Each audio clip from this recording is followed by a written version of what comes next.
on behalf of the Department of Philosophy, as well as from what is this ICT, the lecture series. I welcome you all. I also welcome today's speaker, Professor S.P. Pandey. Professor S.P. Pandey is very well known to all of us. He needs no extra introduction. And this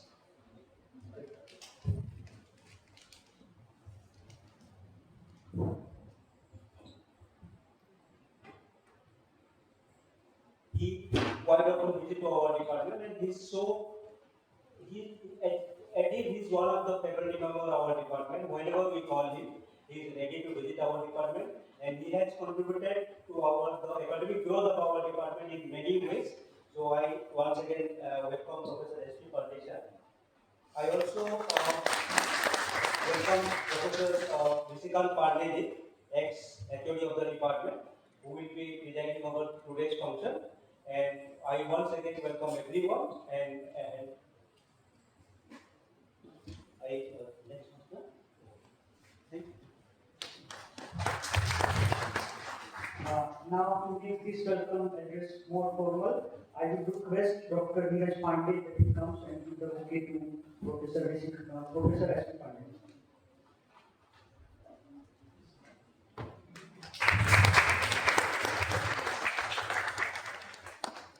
Now I request Dr. Marana that he comes and give the bouquet to our head of the department.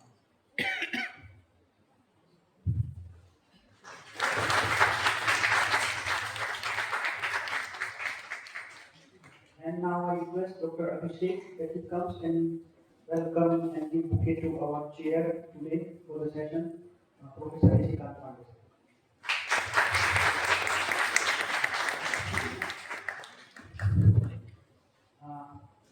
Now that welcome address is almost complete.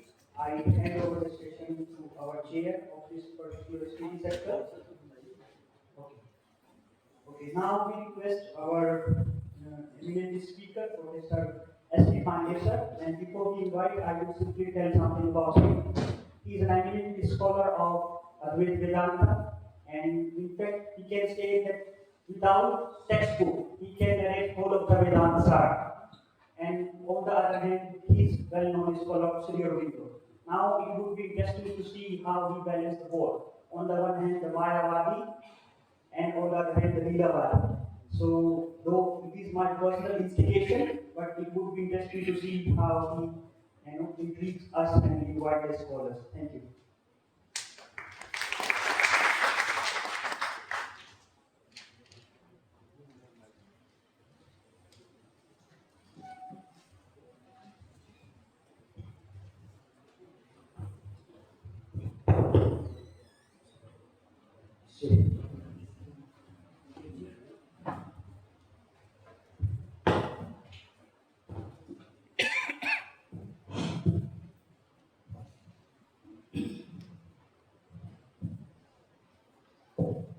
भगवानी शंकरो वंदे श्रद्धा विश्वास याभ्याम पश्यन्ति सिद्धाः स्वान्तस्थमीश्वरम् वंदे बोधमयं नित्यं गुरुं शंकररूपं यमाश्रिता वक्रोऽपि चन्द्रः शरत्प्रवन्दते सीताराम दुर्गां तुङ्गिरादण्डे विहारिणौ वंदे विशिष्टविद्यारूपमीश्वरम् उद्भवस्थितिसंहारकारिणीं क्लेशहारिणीं सर्वश्रेयश्वरीं सीतां ततोऽहं तां प्रणमामि।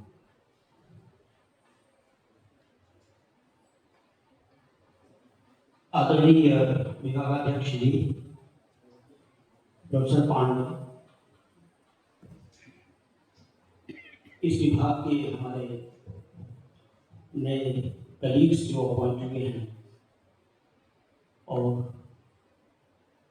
जिन बच्चों के बीच में दार्शनिक परंपरा को आगे ले जाने की संभावना देख रहा हूँ, ऐसे हमारे छात्र भाई बहनों,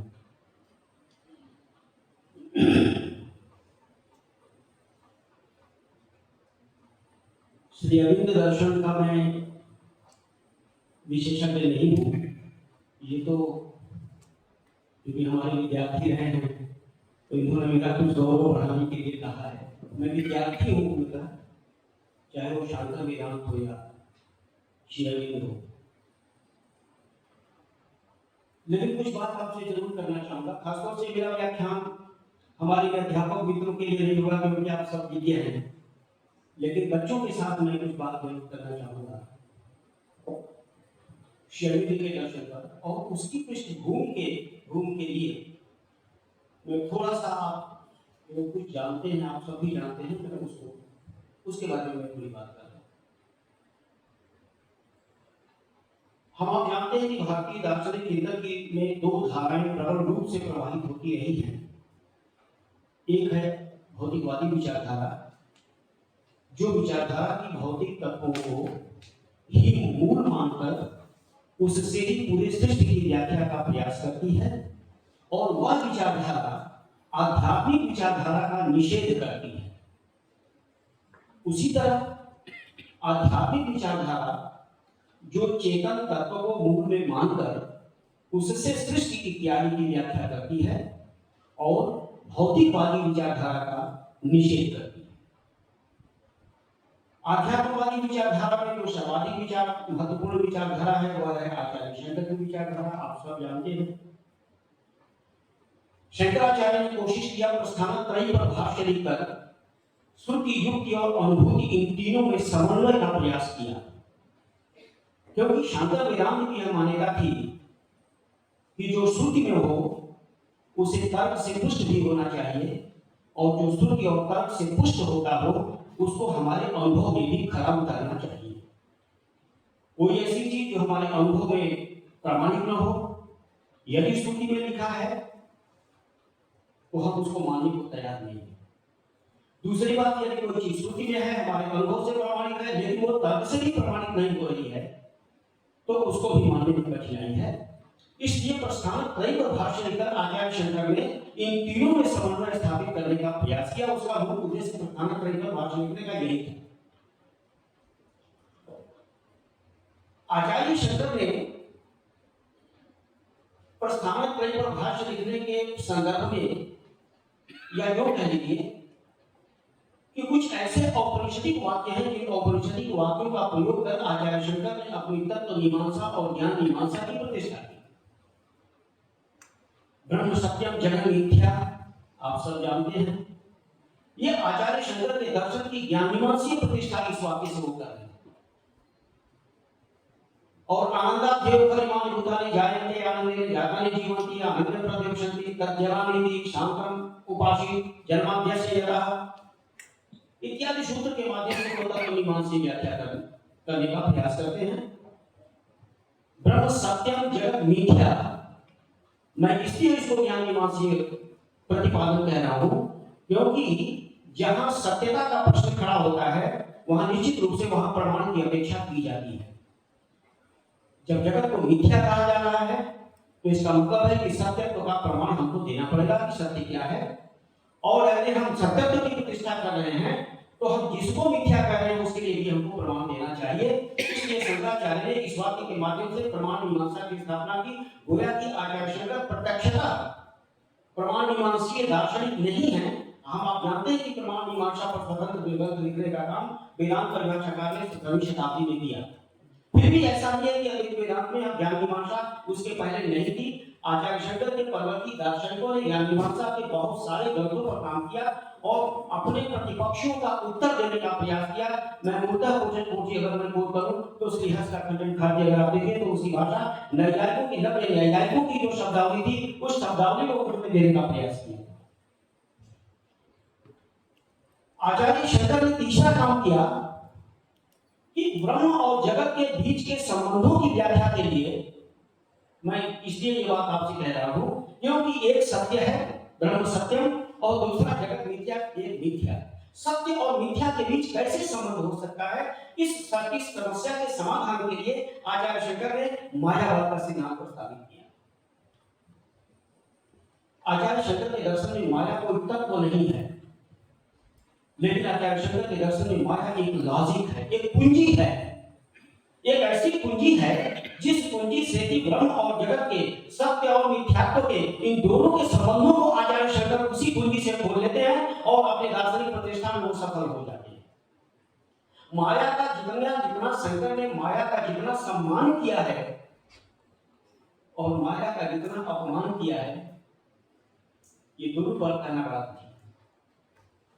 एक तरफ माया को पूरी तरह से मिथ्या घोषित करते हैं आचार्य शंकर, और दूसरे तरफ वेदांत चूड़ामणि अगर उठा करके आप पढ़िए तो कहते हैं अव्यक्त नामनी परमेश्वर शक्ति अनादि विद्या विमान का द्वारा राजा में व्यास सदैव माया ध्यान सब विघ्न पर चुके थे, उसने कहते हैं ये परमात्मा की शक्ति है। माया परमात्मा की शक्ति भी है और परमात्मा की वह शक्ति मिथ्या भी है, ये आचार्य शंकर ये दोनों बातें कह रहे हैं। क्यों? क्योंकि अगर माया के सिद्धांत को आचार्य शंकर नहीं लेते आते तो आचार्य शंकर के लिए ब्रह्म की प्रतिष्ठा करना मुश्किल होता। क्योंकि जगत में जितनी सारी चीजें होती हैं, जगत की सारी चीजें सापेक्षिक होती हैं। अगर हम सत्य की बात करते हैं, सत्य की प्रतिष्ठा करना चाहते हैं, तो हमको मिथ्या का सहारा लेना पड़ेगा, क्योंकि मिथ्या के सापेक्ष वह सत्य है। और अगर हम किसी चीज को मिथ्या कर रहे हैं तो इसका मतलब है कि हमको सत्य के सापेक्ष वो मिथ्या है। इस सापेक्षता के कारण आचार्य शंकर को सत्य ब्रह्म सत्यम और जगत मिथ्या इन दोनों में संबंध स्थापित करने के लिए उसकी व्याख्या के लिए माया को लाना पड़ा। गोया कि माया से आचार्य शंकर के सिद्धांत को आचार्य शंकर जिस तरह से माया का प्रतिपादन करते हैं, आचार्य शंकर शायद उसमें पूरी तरह सफल नहीं हो पाते। यही कारण है कि पूरी भारतीय परंपरा में या तो क्लासिकल इंडियन फिलॉसफी में रामानुजाचार्य ने आचार्य शंकर की मायावाद पर सत्ता को पत्नियां कह करके उसकी आलोचना किया है, और या तो श्री अरविंद ने दिव्य जीवन में मायावाद के लिए स्पष्टता शंकर की मायावाद के खिलाफ लिखा है। ये दो ही ऐसे दार्शनिक हैं जिन्होंने ऐसा काम किया। शरीर दर्शन से श्री अरविंद की ये मान्यता है कि शायद उपनिषद के दो वाक्यों की उपेक्षा किया है आचार्य शंकर ने। अगर उन दो वाक्यों को भी अगर ध्यान में रख लिया होता आचार्य शंकर ने, तो शायद हो सकता था कि आचार्य शंकर के लिए अपने दर्शन की प्रतिष्ठा में थोड़ी सहायता होती या आलोचना का कोई प्रश्न नहीं होता। कोई उपनिषद वाक्य है सर्वं खल्विदं ब्रह्म, यह सब कुछ ब्रह्म ही है। अन्न ब्रह्मेति व्यजानाम, अन्न भी ब्रह्म ही है, अर्थात भौतिक तत्व भी ब्रह्म ही है। ये दो ऐसे वाक्य उपनिषद के जिन दो वाक्यों से स्पष्ट होता है कि यदि हम कहें कि सर्वं खल्विदं ब्रह्म, यह वाक्य अगर सत्य है, उपनिषद का वाक्य सत्य है, तो फिर यह जगत उससे बाहर कैसे हो सकता है? उसकी सत्यता से बाहर क्यों? क्योंकि सर्वं शब्द का मतलब ही होता है जो सबको अपने भीतर समाहित किए हुए है, उससे बाहर कुछ भी नहीं है। यदि सर्वं शब्द का प्रयोग उपनिषद कर रहा है तो इसका सीधा मतलब यह है कि अब उससे बाहर कुछ भी नहीं है, जो कुछ है वो उसके भीतर ही है। इसका सीधा मतलब यह हुआ कि चाहे वो जड़ हो, चाहे वो चेतन हो, वह सब कुछ ब्रह्म ही है। और उसकी उस और स्पष्ट व्याख्या आती है जब कहा जाता है, जब उपनिषद कहता है अन्नम ब्रह्मेति व्यजानात्, अन्न भी ब्रह्म ही है, अन्य में भौतिक। तो शरीर कहते हैं कि उपनिषद के इस वाक्य की शायद शंकर ने अवहेलना किया है, या जो हम कह रहे हैं कि शायद उपनिषद के इस वाक्य को सही संदर्भों में प्रस्तुत करने की कोशिश अपनी परंपरा में नहीं हुई है। इसीलिए हम लोगों की परंपरा में दो विचारधाराओं को एक दूसरे के विरोधी के रूप में प्रस्तुत करने का प्रयास किया गया। भौतिकवादी और आध्यात्मवादी दोनों विचारधाराओं को एक दूसरे के विरोधी के रूप में प्रस्तुत किया गया। Materialism and spiritualism are not opposed to each other. They are complementary to each other. शरीर का मानना है कि वो दोनों एक दूसरे के पूरक हैं। भौतिकवाद और आध्यात्मवाद दोनों एक दूसरे के पूरक हैं, ये दोनों एक दूसरे के विरोधी नहीं है। जबकि हमारी परंपरा ये मानती आ रही है कि भौतिकवाद और आध्यात्मवाद ये दोनों एक दूसरे के विरोधी हैं। लेकिन इन वाक्यों के अगर परिप्रेक्ष्य में हम देखने की कोशिश करें तो हमको भौतिकवाद और आध्यात्मवाद में कोई विरोध नहीं दिखाई देगा। यही कारण है कि शरीर के दिव्य जीवन के दूसरे अध्याय में ही डबल निगेशन करके उन्होंने दूसरा अध्याय रखा हुआ है। डबल निगेशन का मतलब यह है, शेरविन की स्पष्ट मान्यता है कि जो भौतिकवाद आध्यात्मवाद का निषेध करता है वह उतना ही एकांगी है जितना कि जो आध्यात्मवाद भौतिकवाद का निषेध करता है उतना ही एकांगी है। ये दोनों एकांगी हैं। इमैनुअल कांट की तरह से person without concept is Indian, person without concept is blind. ये दोनों एक दूसरे के पूरक है। शरीर कहते हैं कि ये इस परिप्रेक्ष्य में अगर हम लेकर चले तो शायद हमको इस बात का उत्तर मिल जाए, जगत की मिथ्यात्व की घोषणा नहीं करनी पड़े और ब्रह्म और जगत इन दोनों को हम एक लॉजिकल प्लेटफॉर्म पर ला करके हम ये कह सकते हैं कि वस्तुतः जो एब्सोल्यूट है उस एब्सोल्यूट की एब्सोल्यूटनेस भी बरकरार रहती है और इस जगत का सत्यत्व भी बरकरार रह जाएगा। यहाँ जगत और उसमें किसी प्रकार का कोई भेद नहीं। जो मूल विषय है मैं वहां से शुरू करता हूँ इस पृष्ठभूमि के साथ। स्पष्टता आचार्य स्पष्टता श्री अरविंद के दर्शन में जो परम तत्व है उसको जिसको वह सच्चिदानंद कह रहे हैं, उसके लिए वह एक शब्द प्रयोग करते हैं all inclusive whole. Absolute is all inclusive whole. All inclusive whole का मतलब ये है कि वह ऐसा परम तत्व है जिसमें सब कुछ भी उसके भीतर ही सब कुछ है, उससे बाहर कुछ नहीं है। There is nothing transcendental except absolute. उसका मतलब क्या होगा? अगर इस चीज को शिकायत को मान लिया जाए कि वह ऑल इंक्लूसिव होल है, तो इसका मतलब यह कि all the contradictions of world, all the contradictions of reason, they are all there in, they are all inclusive in the absolute. जितने सारे विरोध हमारे हैं, जब उससे बाहर कुछ नहीं है और सब कुछ उसी में है, इसका मतलब है कि जितना सारा विरोध हमको दिखाई दे रहा है, ये विरोध भी उसी में है। चाहे वो जड़ हो, चाहे वो चेतन हो, चाहे ब्रह्म स्वरूप हो, चाहे वो निर्गुण हो, चाहे ब्रह्म में वो चेतना हो, चाहे ब्रह्म में अचेतना हो। ये जितने ये चेतन अचेतन जितने सारे ये सारे जो कॉन्ट्रडिक्शंस हैं, ये सारे के सारे कॉन्ट्रडिक्शन उसी में है। हम उसको मान लें, और अगर नहीं मानते हैं तो इसका मतलब ये कि कॉन्ट्रडिक्शन तो रहेगी। तब तो सगुण और निर्गुण का विरोध रहेगा ही रहेगा, जड़ और चेतन का विरोध रहेगा ही रहेगा। ये विरोध समाप्त नहीं हो सकते। इन विरोधों को समाप्त करने की केवल एक ही रास्ता यह है, जब ब्रह्म को ऑल इंक्लूसिव मान लें। और इसलिए ऑल इंक्लूसिव हम मान लें क्योंकि उपनिषद कहता है कि सब कोई ब्रह्म, सब कुछ ब्रह्म ही है। शरीर एक लॉजिक देते हैं इसके पीछे, जो बड़ी महत्वपूर्ण लॉजिक है। शरीर कह रहे हैं कि यह जगत भ्रमात्मक है। इस जगत में रहने वाली जितनी सारी चीजें सब भ्रमात्मक हैं, तो इसका मतलब है कि जगत में जीव का अस्तित्व भी भ्रमात्मक है।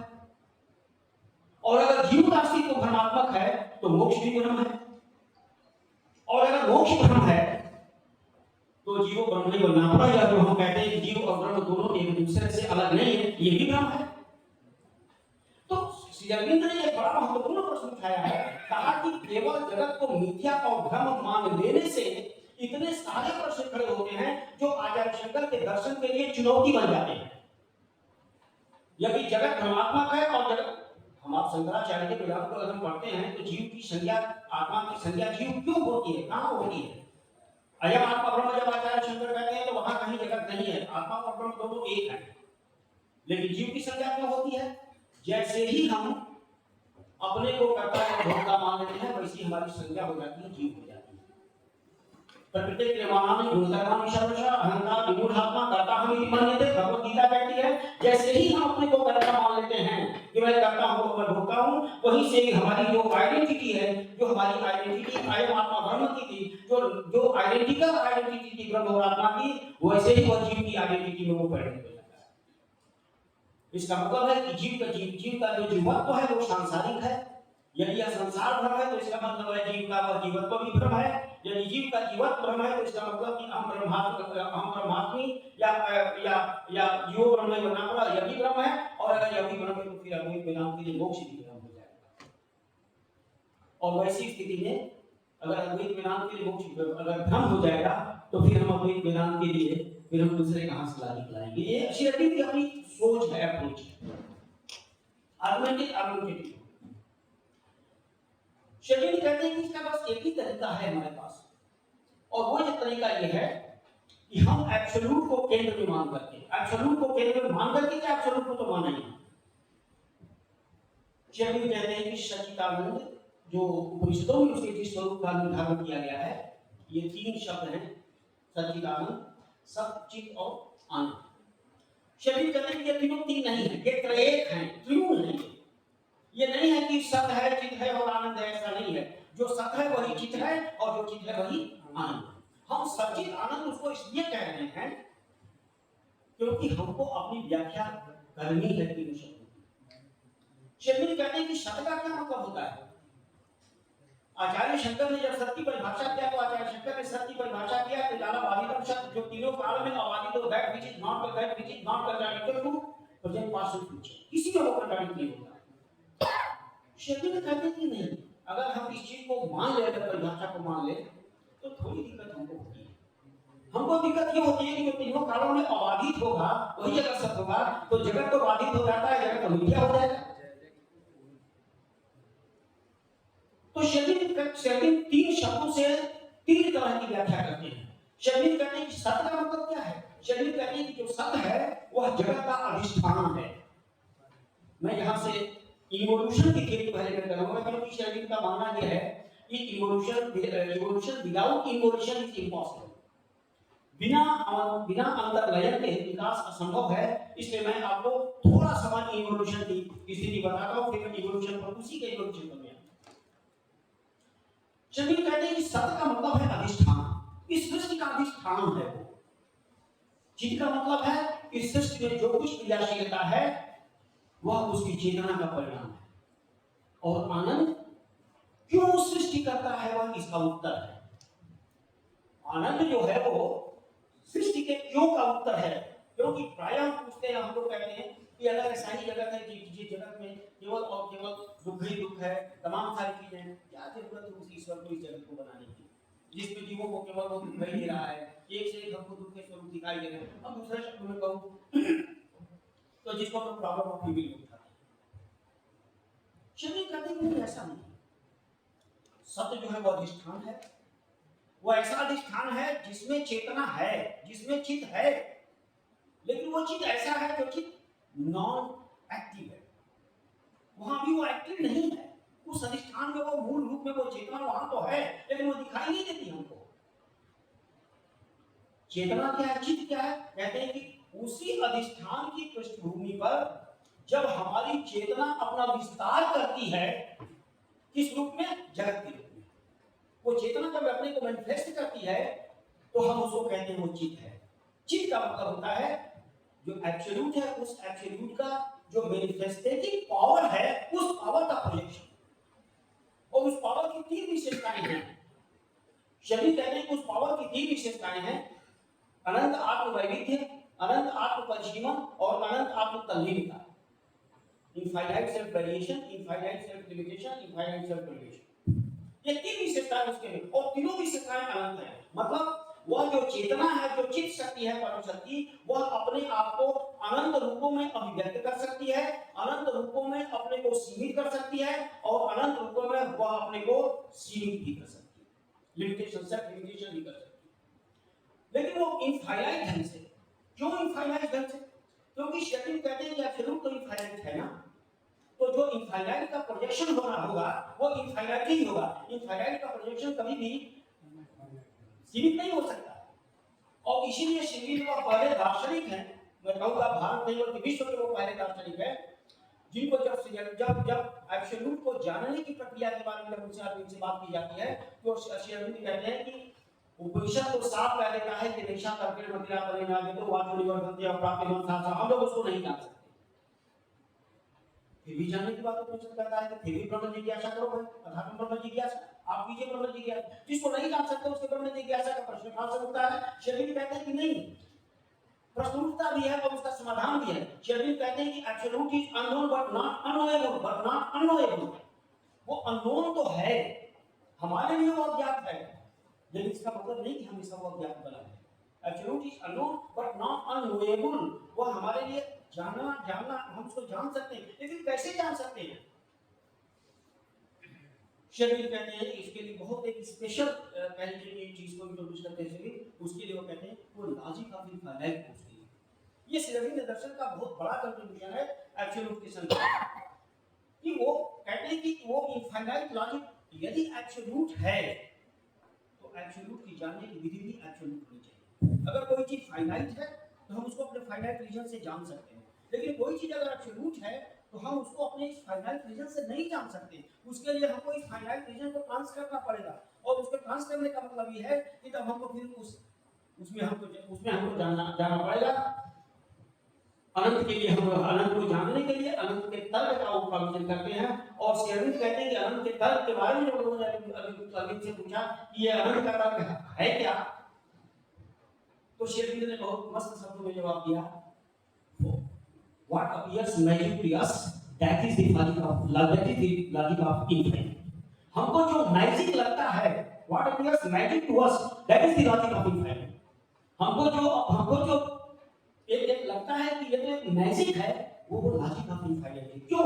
क्योंकि हम उसको समझ नहीं पाते हैं। हमारे रीजन, दुनिया की सारी चीजों को जानने के लिए हमारे पास जो रीजन है, इस रीजन की केवल दो ही कोटियां हैं।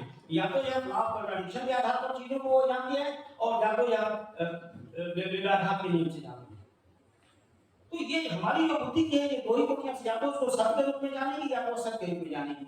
दो विरोधी चीजों में ही वो बुद्धि जान सकती है, तीसरा विकल्प उसके पास नहीं है। और एब्सोल्यूट इन दोनों ही विकल्पों से ऊपर है, इसलिए अगर वह एब्सोल्यूट है तो उस एब्सोल्यूट की जानने की विधि भी अनंत होना चाहिए, अनंत को जानने की विधि अनंत होनी चाहिए। इसलिए वो अनंत के बारे में कहते हैं कि एक लॉजिक इंट्रोड्यूस करते हैं जो उपनिषद से भिन्न रहती है, कि यह अनंत को जानने के लिए वो अनंत का तर्क जल्दी देना चाहते हैं। और इसीलिए वो जब चित्त शक्ति की विशेषताओं की बात करते हैं, ये तीन विशेषताएं उसकी हैं, जो अनंत ढंग से अपने आप को परिशीलित भी कर सकती है, अनंत ढंग से अपने आप को अभिव्यक्त भी कर सकती है, और अनंत ढंग से अपने आप को बांध भी सकती है। ये चित्त जो है श्रीअरविंद के दर्शन में, ये उसकी चित्त शक्ति का है, जहां से जो सत्य से अलग नहीं है, बल्कि सत्य ही चित्त है और चित्त ही सत्य है, इनसे फर्क नहीं। तीसरा है आनंद। क्यों सृष्टि करता है ईश्वर? शरीर कहते हैं कि सृष्टि उसकी लीला का विलास है, लीला शब्द का प्रयोग करते हैं। मायावादी शंकर नहीं है, शरीर मायावादी नहीं है, इसलिए वो लीलावादी है, वो लीला शब्द का प्रयोग करते हैं। वो कहते हैं कि सृष्टि माया का मैनिफेस्टेशन नहीं है, सिर्फ कहते हैं ये उसकी लीला है। यह ऐसी लीला है जिस लीला में खेल भी वही है, खेल का मैदान भी वही है, खिलाड़ी भी वही है, तीनों वही है, तीनों ट्रिपल कैरेक्टर एक साथ वो प्ले कर रहा है। और क्यों ऐसा होता है? क्योंकि उपनिषद साफ साफ कह रहा है कि तदैक्षत एको हम बहु क्षमा प्रयायेति। ये जो सच्चिदानंद है, इस सच्चिदानंद को जब एक से बहु होने की उसकी इच्छा होती है, तो यही उसके सृष्टि का विस्तार है, यही हमारा क्रिएशन है, यही हमारा मैनिफेस्टेशन है। इसका मतलब क्या हुआ? इसका मतलब है कि जो क्रिएशन है, creation is manifestation of action. जब उसके ये उसका स्वतंत्र है। मैं आपको बता दूं, शरीर तंत्र से बहुत प्रभावित है, बहुत प्रभावित है तंत्र से। इसलिए शरीर में जो है उपनिषद और तंत्र दोनों को लेकर एक साथ चलते हैं। शंकराचार्य ने चूंकि तंत्र को छोड़ दिया था, केवल उपनिषद को लेकर के चले, इसलिए शंकराचार्य के दर्शन में हमको कंट्राडिक्शन दिखाई देते हैं। जो कंट्राडिक्शन शंकराचार्य के दर्शन में दिखाई देते हैं, उन्हीं कंट्राडिक्शन को दूर करने का प्रयास, तंत्र को स्वीकार करके शरीर में करने का प्रयास किया। इसलिए वो सत्य के साथ चित्त को भी स्वीकार कर रहे हैं। वो उनके लिए ब्रह्म जो है वो नॉन क्रिएटिव नहीं है, जो शंकराचार्य के लिए है। उनके लिए ब्रह्म नॉन क्रिएटिव भी है और वो क्रिएटिव भी है। नॉन क्रिएटिव जो है उसका जो स्वरूप है और वह उसके सत्य का स्वरूप है, और जो क्रिएटिव है वो उसकी कॉन्शियसनेस का स्वरूप है। तो जब अपने आप में भी अपने भीतर रहता है, कह लीजिए जब अपने आप को सेल्फ डिस्कवरी का जब उसको आनंद लेना होता है, तो वह लीला करता है, वो सृष्टि करता है, और यह सृष्टि है उसकी लीला का विस्तार है। इसका सीधा मतलब यह है कि जो चीज शक्ति है वह अपने आप को अनंत रूपों में अभिव्यक्त करती है, और जो अभिव्यक्त करती है वही हमारा जगत है, ये संसार है। इवोल्यूशन का प्रोसेस इसको हम कह सकते हैं। एब्सोल्यूट सबसे पहले इवोल्यूट करता है, इस चित्त शक्ति के माध्यम से अनंत रूपों में हम अपने आप को अभिव्यक्त करता है, और धीरे धीरे अभिव्यक्त करते करते वह अतिमन से होते हुए, मन से होते हुए, प्राण से होते हुए मैटर की लेवल पर वह इवॉल्व। ये सेल्फ डिस्कवरी का आनंद लेने के लिए कोई कंपल्शन नहीं है, स्वतंत्र है उसका, कि जब वह चाहे ऐसा करे न चाहे न करे। क्योंकि अगर उसके स्वातंत्र को हम स्वीकार अगर नहीं करेंगे, तो फिर हम इसकी व्याख्या करना हमारे लिए मुश्किल हो जाएगा कि सृष्टि वह किसके कंपल्सन से करता है। तो यह उसकी स्वाभाविक, उसका कंपल्शन नहीं है, यह उसकी स्वाभाविक उसकी इच्छा है। तदैक्षत एको हम बहु क्षमा प्रयायेति। उसने इच्छा किया कि मैं एक बहु हो जाऊं, और उसकी इच्छा से ये सारा का सारा सृष्टि का इवोल्यूशन का पूरा प्रोसेस वो शुरू हो जाता है। दो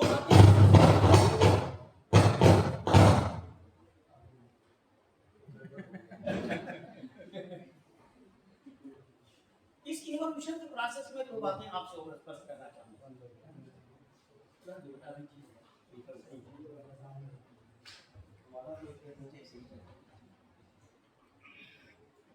तो वाकई में आपसे हाँ और स्पष्ट कर अभी ऐसा होता है।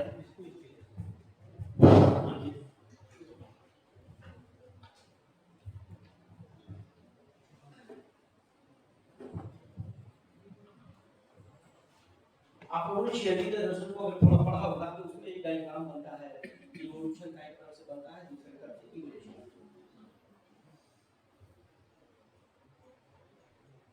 शेयरिंग बहुत स्पष्ट ढंग से कहते हैं कि ये जो इवोल्यूशन होता है ना, ये इवोल्यूशन अतिमन के माध्यम से वो नीचे को होता है। अतिमन एक सेंट्रल एक केंद्र बिंदु है शेयरिंग का। वो क्यों है मैं नहीं समझता। सच्चिदानंद सीधे अपने आप को अभिव्यक्त कर देता, क्या दिक्कत है अतिमन को लाने? शेयरिंग कहते हैं कि अतिमन को लाने की आवश्यकता है क्योंकि सच्चिदानंद की जो अवस्था है वह पूर्ण ज्ञानमयी अवस्था है, पूरे ज्ञान के साथ वह प्रतिष्ठित है अपने में। आत्मसंबित अवस्था उसकी जो होती है सच्चिदानंद की, आत्म दो अवस्थाएं हैं, एक है आत्मसंबित अवस्था और दूसरी है आत्मप्रक्षेपण की अवस्था। आत्मसंबित की और संबित की अवस्था में वह कहीं से क्रिएटिव नहीं होता, मगर सारा पोटेंशियल उसके भीतर है, सारा पोटेंशियल उसके भीतर है, तो कहीं से क्रिएटिव नहीं होता। लेकिन जब आत्मप्रक्षेपण की जो उसकी अवस्था होती है वही मैनिफेस्टेशन, उस मैनिफेस्टेशन में जो कुछ उसके भीतर है वो सब मैनिफेस्ट होता है।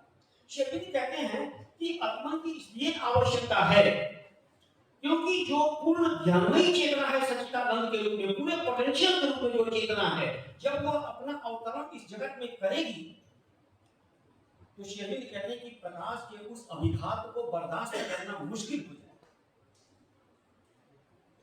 क्यों? क्योंकि यह जो संसार है, यह जो जगत है, यह सत्य और मिथ्या का मिश्रित रूप है। आचार्य शंकर भी इस बात को कह रहे हैं कि सत्य और जगत का मिथ्या मिश्रित रूप है। सत्यान्वित मिथुरीकृत दैशाधिको एवं लोक व्यवहार ब्रह्मसूत्र में आचार्य शंकर कहते हैं कि यह जो जगत है यह सत्य और अमृत का मिश्रित रूप है। शेरविन भी कहते हैं कि सत्य और अमृत का मिथ्या का यह मिश्रित जगत है, लेकिन सच्चिदानंद सीधे इस जगत पर क्रिया क्यों नहीं करता, जगत के रूप में अपने आप को अभिव्यक्त क्यों नहीं करता? शेरविन कहते हैं यदि उसने ऐसा किया तो यह जितना सारा मैनिफेस्टेशन उसका होगा वह सारा का सारा मैनिफेस्टेशन ज्ञानमय होगा और तब जगत के लिए उसमें कोई जगह नहीं बचेगी, क्योंकि जगत तो मिथ्या और सत्य दोनों का रूप है। और यदि उसने अपनी पूरी चेतना के साथ किया तो केवल और केवल ज्ञान का ही मैनिफेस्टेशन होगा, और यह जगत जो ज्ञान और ज्ञान का मिश्रित रूप है ऐसा नहीं हो पाएगा। इसलिए वह अतिमन के माध्यम से अपने आप को अभिव्यक्त करता है। यह ऐसा है अतिमन जिसके जस्ट नीचे अधिमन है, मैं विकास की प्रक्रिया में आपको बताऊंगा, जो इस जगत के लिए जिम्मेदार है, सृष्टि के लिए जिम्मेदार। वो एक ऐसा है जिसके इस पार देखिए, वो पारदर्शी ऐसा पर्दा है अधिमन कि जिसके इस पार देखिए तो एब्सोल्यूट है और इस पार देखिए तो वो जगत है। वो ऐसा पॉइंट है। मैं विकास की प्रक्रिया में बात करूंगा। तो एक तो यह है, हमको आपको अगर सूर्य अगर बहुत तेज तप रहा है, गर्मी की दिनों में एकदम दिखाई देता है, तो उसको सीधे अगर सूर्य को देखेंगे तो क्या होगा? या तो आप अंधे हो जाएंगे, सूर्य पर तो कोई प्रभाव नहीं पड़ेगा, तो आप एक चश्मा लगा, एक दूसरी चश्मा लगाते हैं, उसके बाद दूसरी चश्मा लगाते हैं, अगर इधर देखते हैं तो कोई प्रभाव आपको नहीं। एक प्रकार से कह लीजिए कि इस जगत की जगत वैसे ही धूपी चश्मा के माध्यम से एब्सोल्यूट का मैनिफेस्टेशन हो रहा है, ताकि वो हमारे ज्ञान का विषय बन सके।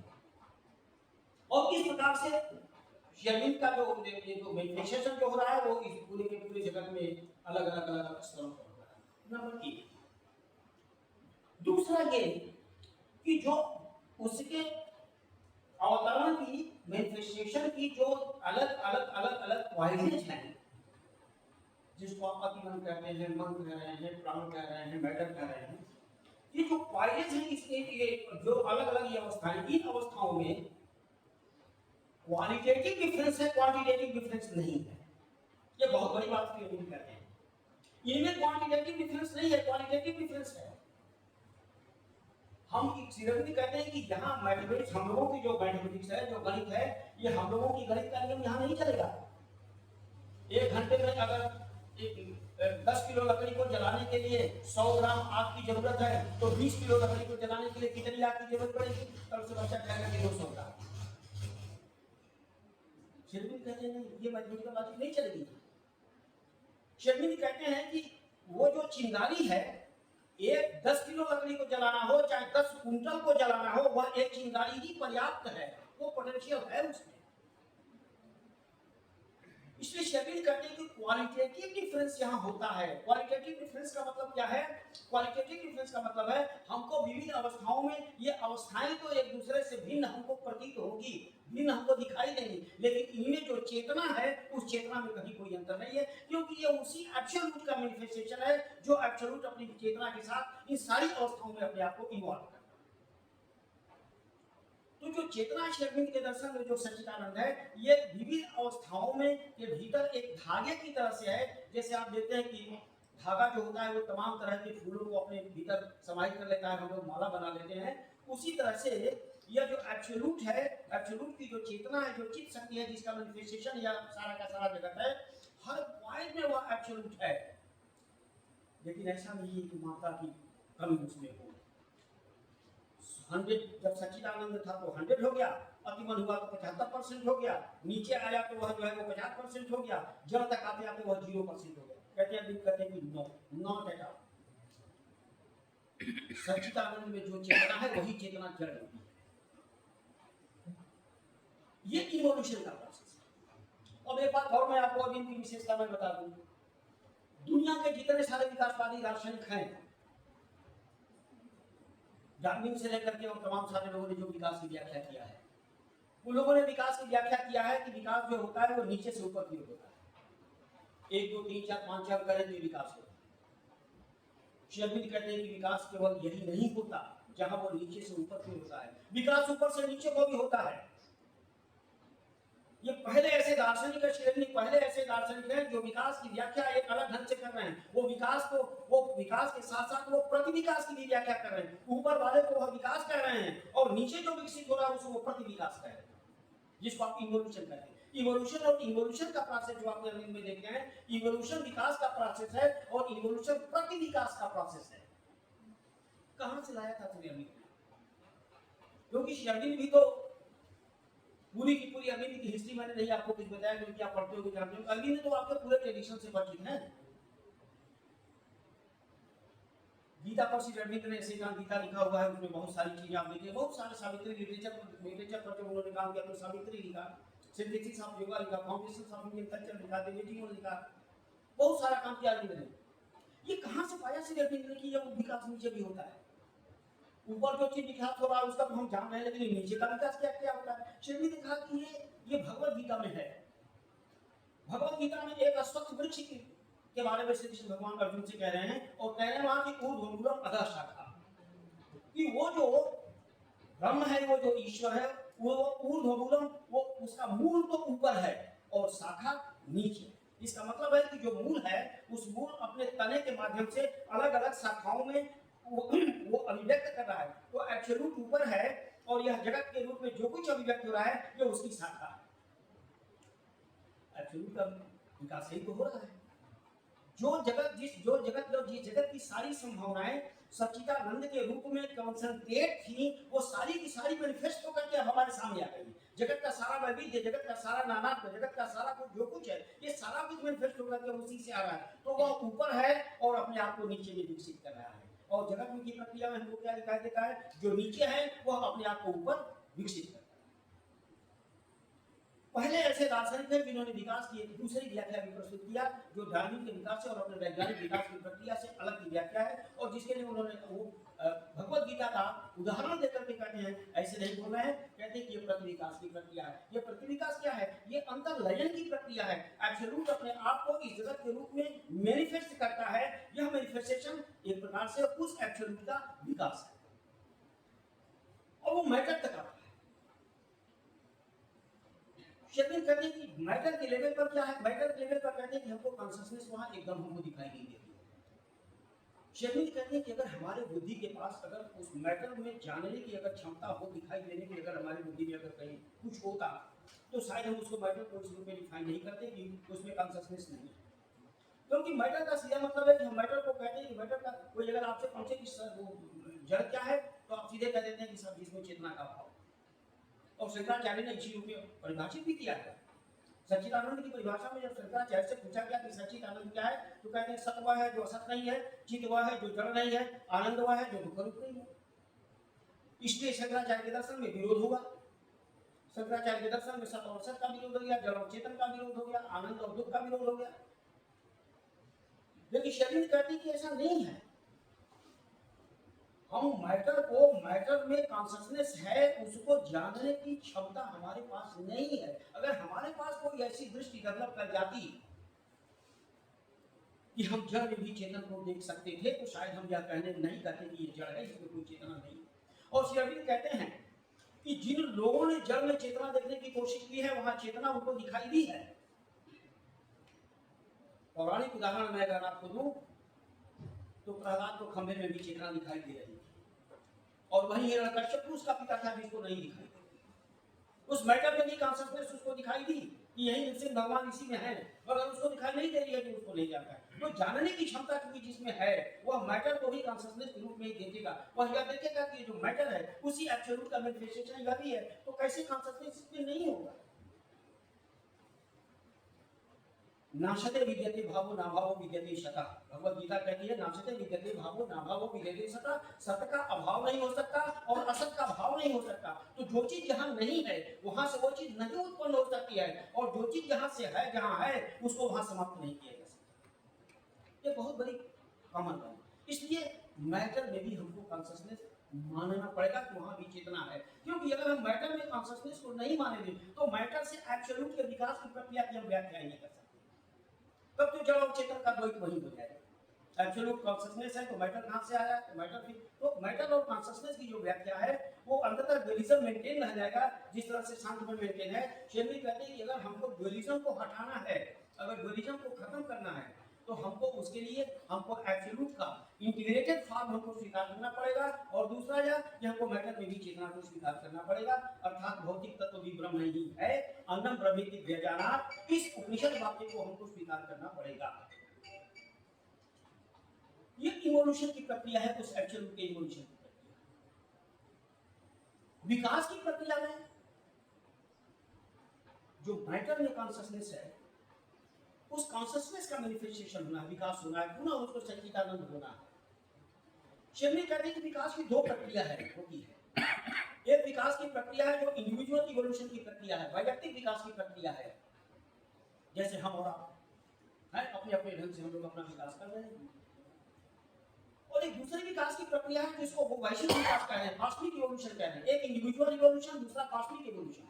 इंडिविजुअल इवोल्यूशन में हर व्यक्ति, हर मनुष्य अपने आप का विकास कर रहा है, इसकी क्षमता है उसमें भीतर, हर मनुष्य में अपनी एक कैपेसिटी है कि वो अपना विकास करे। और एक वैश्विक विकास की प्रक्रिया है, जिस वैश्विक विकास की प्रक्रिया में यह प्रकृति, इस प्रकृति में हर चीजों का विकास हो रहा है। बीज बो देते हैं, वह धीरे से ऊपर आ जाता है, फिर उसमें पत्ते निकल जाते हैं, उसमें फूल आ जाता है, फिर उसमें बीज आ जाता है। उसमें हमारा आपका कितना योगदान है? खेती करते हैं तो भले योगदान है, लेकिन पहाड़ों पर जो अपने आप सब चल रहा है, जो अपने अपने जम जाते हैं, पौधे चल रहे हैं, उनका कौन कर रहा है? अपने आप हो रहा है। नेचर में सब कुछ डेवलपमेंट हो रहा है। तो एक तो नेचर के विकास की प्रक्रिया चल रही है, जिस नेचर के विकास की प्रक्रिया के सबसे निचले स्तर पर हमारा भी विकास नेचर करती है, और फिर और चीजों का भी विकास नेचर करती है। एक लेवल आता है, जिस लेवल पर आने के बाद जब हम सेल्फ कॉन्शियस होते हैं, वहां से विकास की प्रक्रिया को हम एक प्रकार से कह लीजिए, वहां उस विकास की प्रक्रिया को हम चाहें तो उसको स्वीकार करें, न चाहें तो न स्वीकार करें। ह्यूमन की एक सबसे बड़ी विशेषता, यही सबसे बड़ा हम लोगों के लिए एक कह लीजिए कि आजकल का सबसे बड़ा जो चैलेंज है हमारे सामने, वो इसीलिए है क्योंकि हमने नेचुरल विकास की प्रक्रिया को टोटली इग्नोर ही नहीं किया है, उसके अगेंस्ट हमने काम करना शुरू कर दिया है। केवल इंडिविजुअल मनुष्य सब कुछ कर सकता है कि संसार में हमने नेचर के विकास की प्रक्रिया को हमने अवरुद्ध कर दिया है। सब उसी में विकसित होंगे, हम भी पूर्णता को प्राप्त करेंगे, और प्रकृति में जिन्होंने अपने आप को छोड़ दिया है वो भी पूर्णता को प्राप्त करेंगे। क्यों? क्योंकि हम पूर्णता की ही अभिव्यक्ति हैं, पूर्णता के हम अभिव्यक्ति हैं। प्रकृति का हर चीज, प्रकृति की हर चीज पूर्णता की अभिव्यक्ति है, इसलिए उसको पूर्णत्व को प्राप्त करना है, इसमें कहीं कोई दो राय नहीं। इवोल्यूशन की जब प्रक्रिया की बात करते हैं, विकास की प्रक्रिया की बात करते हैं, तो कहते हैं विकास के लिए तीन चीजों का होना आवश्यक है। एक तो जो चीज विकसित हो रही है उसमें स्वयं विकसित होने के कॉन्शियसनेस को हो, भाई वो चाहता हो कि मेरा विकास हो जाए। दूसरा यह है कि जो उसके ऊपर है उसको वो स्वीकार भी करे, उसको वो स्वीकार भी करे। मैंने नीचे वाले के अंदर पहले तो यह चेतना हो कि मुझे ऐसा होना है। दूसरा यह है कि वो ऐसा होने के लिए वो प्रयास करे। और तीसरा ये कि जो कुछ होने के लिए वो प्रयास कर रहा है उस लेवल पर उसका इंटीग्रेशन भी। जैसे मैं उदाहरण दूं आपको, हमारे जैसे अंतरराष्ट्रीय हाइट का आदमी अगर 5 फीट का है और अगर हमको अगर छत पे जाना हो और सीढ़ी के 4-5 मंजिल तक तो हम किसी तरह पहुंच गए, लेकिन हमें भी छत में और हमारे में 1 फीट का अंतर है और मैं नहीं चल सकता, उसके लिए जरूरी क्या होगा? उसके लिए जरूरी ये होगा भाई हम चाहते थे छत पे जाना, हमने चाहा, ऊपर जाने की हमारे चाहत की, हम चढ़े भी, मेहनत भी हमने किया कि भाई हमको ये पढ़ना है, उसके लिए हमने प्रयास भी किया, फिर भी मेरे प्रयास के बाद भी 1 फीट बैठ रह गया। अब उसके लिए क्या करना होगा? उसके लिए करना होगा कि एक आदमी जो छत पर है वो अपनी बाँह अगर नीचे हम कर दे और हमको अगर वो पकड़ ले तो शायद वो खींच करके अपने साथ लेकर हमको कर लेगा। This is the process of integration. Evolution की 3 प्रक्रिया होती है, widening, heightening and integration. Widening का मतलब वो होता है कि जब चेतना अपना विस्तार करना चाहती है, मतलब जो कॉन्शसनेस मैटर में है वो अपने आप को मैनिफेस्ट करना चाहती है, वो कंसंट्रेटेड नहीं रहना चाहती, वो अब अपने आप को विस्तारित करना चाहती है। वो चाहती है कि हमारे भीतर की चेतना अब ऊपर आए। हम आपको पत्थर में चेतना नहीं दिखाई देती है, लकड़ी में चेतना, लकड़ी में हमको पत्थर में, लकड़ी में आग नहीं दिखाई देती है। रगड़ दीजिए आग दिखाई निकल जाएगी, लकड़ी को रगड़ दीजिए आग दिखाई दे जाएगी। तो वो जो चेतना है वह अपने आप को मैनिफेस्ट करना चाहती है। वह जो चेतन है, जो खाली वह एब्सोल्यूट जो अपने आप को मैटर के रूप में अभिव्यक्त किए हुए है, सेल्फ डिस्कवरी का आनंद लेने के लिए उसने अपने आप को अभिव्यक्त किया हुआ है। और वह पूर्ण चेतना में अपनी उसी चेतना में वह जाना चाहता है, क्योंकि यह उसका स्वातंत्र है, यह उसकी इच्छा है। तो जो जड़ में चेतना है वह चेतना अपने आप को वाइड करती है। वाइड का मतलब होता है उसके अंदर यह इच्छा होती है कि अब मैं इस चेतना का विस्तार करूं। उसके लिए वो अब ऊपर, अपने से ऊपर जाना वो चाहती है, ऊपर जाना चाहती है। उसके ऊपर कौन है? उसके ऊपर प्राण है। जल के बाद प्राण है, प्राण के बाद मन है, विकास की अवस्था है। तो उसके ऊपर प्राण है। अब इसकी चेतना वह प्राण के स्तर पर जाना चाहती है। तो अगर प्राण इसको न स्वीकार करे तो इस चेतना का क्या होगा? वो त्रिशंकु की तरफ से लटकी रह जाएगी। नीचे से तो विचारी गई है चेतना ऊपर जाने के लिए, और उसने इसको स्वीकार ही नहीं किया, तो जहां सीढ़ी पर खड़े थे 2 फीट के अंतर पर वहीं खड़े। तो वाइडनिंग होती है, हाइटनिंग होती है, और तीसरा प्रोसेस है इंटीग्रेशन। नीचे की भूमिकाओं को, पहले नीचे की भूमिका अपना विस्तार करती है, उसके हिसाब से अपने को हाइट करती है, और फिर ऊपर की चेतना इस नीचे की चेतना को इंटीग्रेट कर लेती है, समाहित कर लेती है। इसलिए शेरविन के दर्शन को इंटेग्रल फिलॉसफी कहते हैं। शेरविन का जो दर्शन है उसको इंटेग्रल फिलॉसफी इसीलिए कहते हैं कि प्रत्येक भूमिका एक दूसरे भूमिका को इंटीग्रेट करती जाती है, समाहित करती जाती है। विकास की प्रक्रिया में जड़ प्राण में समाहित होगा, प्राण मन में समाहित होगा, मन अतिमन में समाहित होगा, और अतिमन फिर सच्चिदानंद होगा। यह प्रक्रिया विकास की है। इसमें खासियत यह है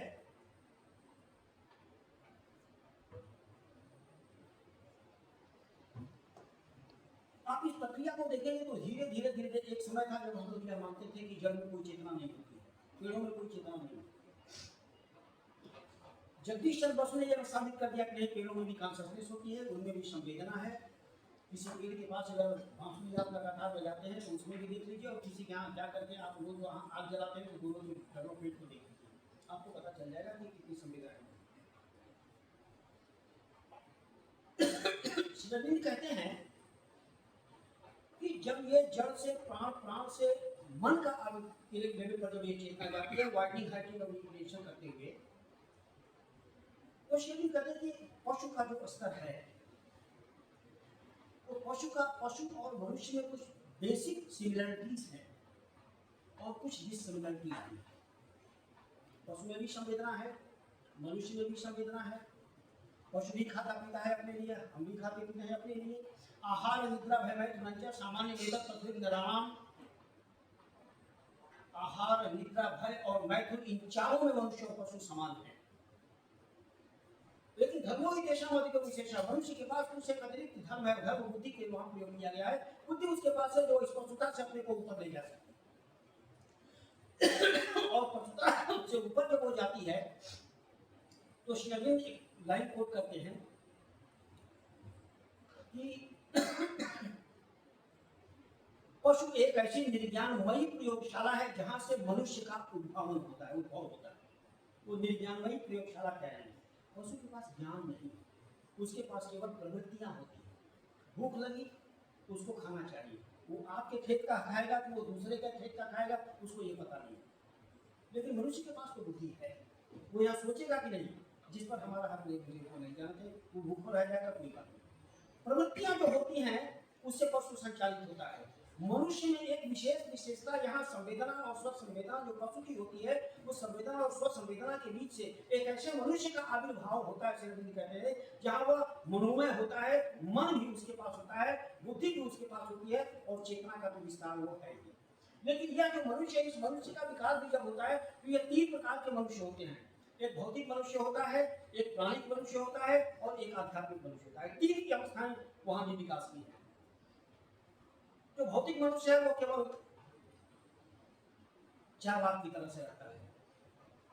यावत जीवे सुखम जीवे घृणम कृत्वा खत्म करे, खाओ पियो मौज लो। भौतिक शरीर का भौतिक मनुष्य का मतलब है जो अपने शरीर में ही केवल सब कुछ समझता है, अपने और कुछ नहीं है, जिसका लेना कभी न देना, फिर क्या जन्म में आना है, और यदि आना है तो क्या किसी सज्जन ने पहचाना है। बड़ी सीधी सी बात है। तो पशुता के स्तर, वो एक तरह से कह लीजिए वो ऐसे स्तर पर है जहाँ वो भौतिक मनुष्य है, केवल भौतिकता को दे रहा है। दूसरा प्राणिक है, जो अपने प्राण के लिए कह लीजिए प्राण के स्तर पर वो जीता है। और तीसरा वो है जो आध्यात्मिक मनुष्य है, जो स्पिरिचुअल है, जो धीरे धीरे वो स्पिरिचुअलिटी हो जाता है। शरीर कहते हैं कि जब आदमी जब विकास की प्रक्रिया स्पिरिचुअल लेवल पर जाती है तो वहां स्पिरिचुअल लेवल पर जाने के बाद ट्रांसफॉर्मेशन होता है। यदि यही एक बहुत महत्वपूर्ण पॉइंट है, टर्निंग पॉइंट है कि विकास की प्रक्रिया जब आध्यात्मिक मनुष्य के स्तर पर पहुंचती है तो वहां एक ट्रांसफॉर्मेशन होता है, उसको कहते हैं वो ट्रिपल ट्रांसफॉर्मेशन। और वो ट्रिपल ट्रांसफॉर्मेशन जो होता है वो 3 प्रकार का होता है, उसके 3 स्टेजेस होते हैं।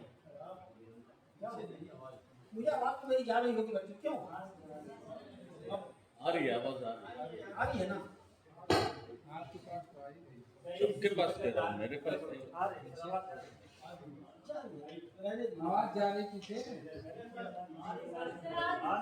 तब क्यों बतिया रहे? वो बच्चों की आवाज आ रही तभी बतिया। तो मैं अपनी बात बहुत थोड़ी देर समाप्त कर दूंगा, क्योंकि आपको शायद मजा है लंबा प्रोसेस, मैं काट के ही बोल रहा हूँ। लेकिन अब यह है कि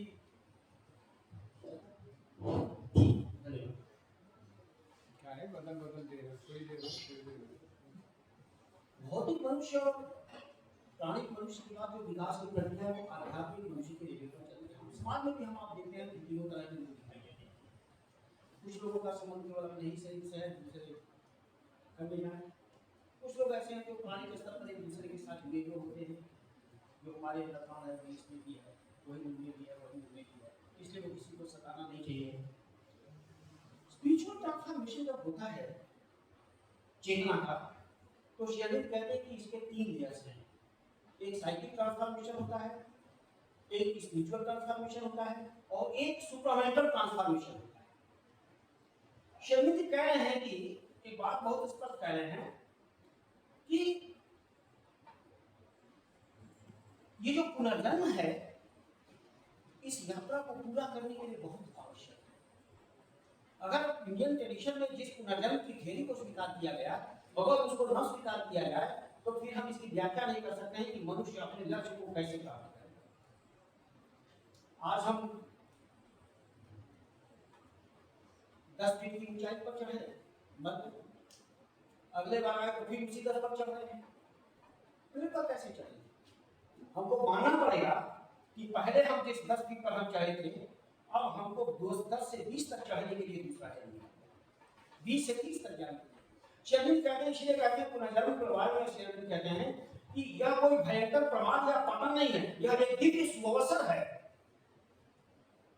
पुनर्जन्म को भी कहते हैं कि यह भयंकर प्रमाद या पतन नहीं है। जो लोग पुनर्जन्म की थियरी को नहीं मानते हैं उनको शेरविन चैलेंज देकर के कहते हैं आप इस बात को स्वीकार कर लीजिए, मानिए या न मानिए, आप इसकी व्याख्या कैसे करेंगे कि मनुष्य अपने जीवन के लक्ष्य को प्राप्त कर लेगा। या तो यह मानिए कि उसका एक ही जीवन में जो कुछ को प्राप्त करना है प्राप्त कर लिया, उसके बाद उसका कोई जीवन नहीं है, फिर उसकी मॉडर्निटी से लेकर के तमाम सारी चीजों की व्याख्या करने का कोई प्रश्न नहीं उठता। और या तो आप मानिए कि मनुष्य अपने जीवन को लक्ष्य को प्राप्त करने के लिए वो बार बार जन्म ले सकता है, बार बार अपने आप को डेवलप करके अपने जीवन के लक्ष्य को प्राप्त कर सकता है।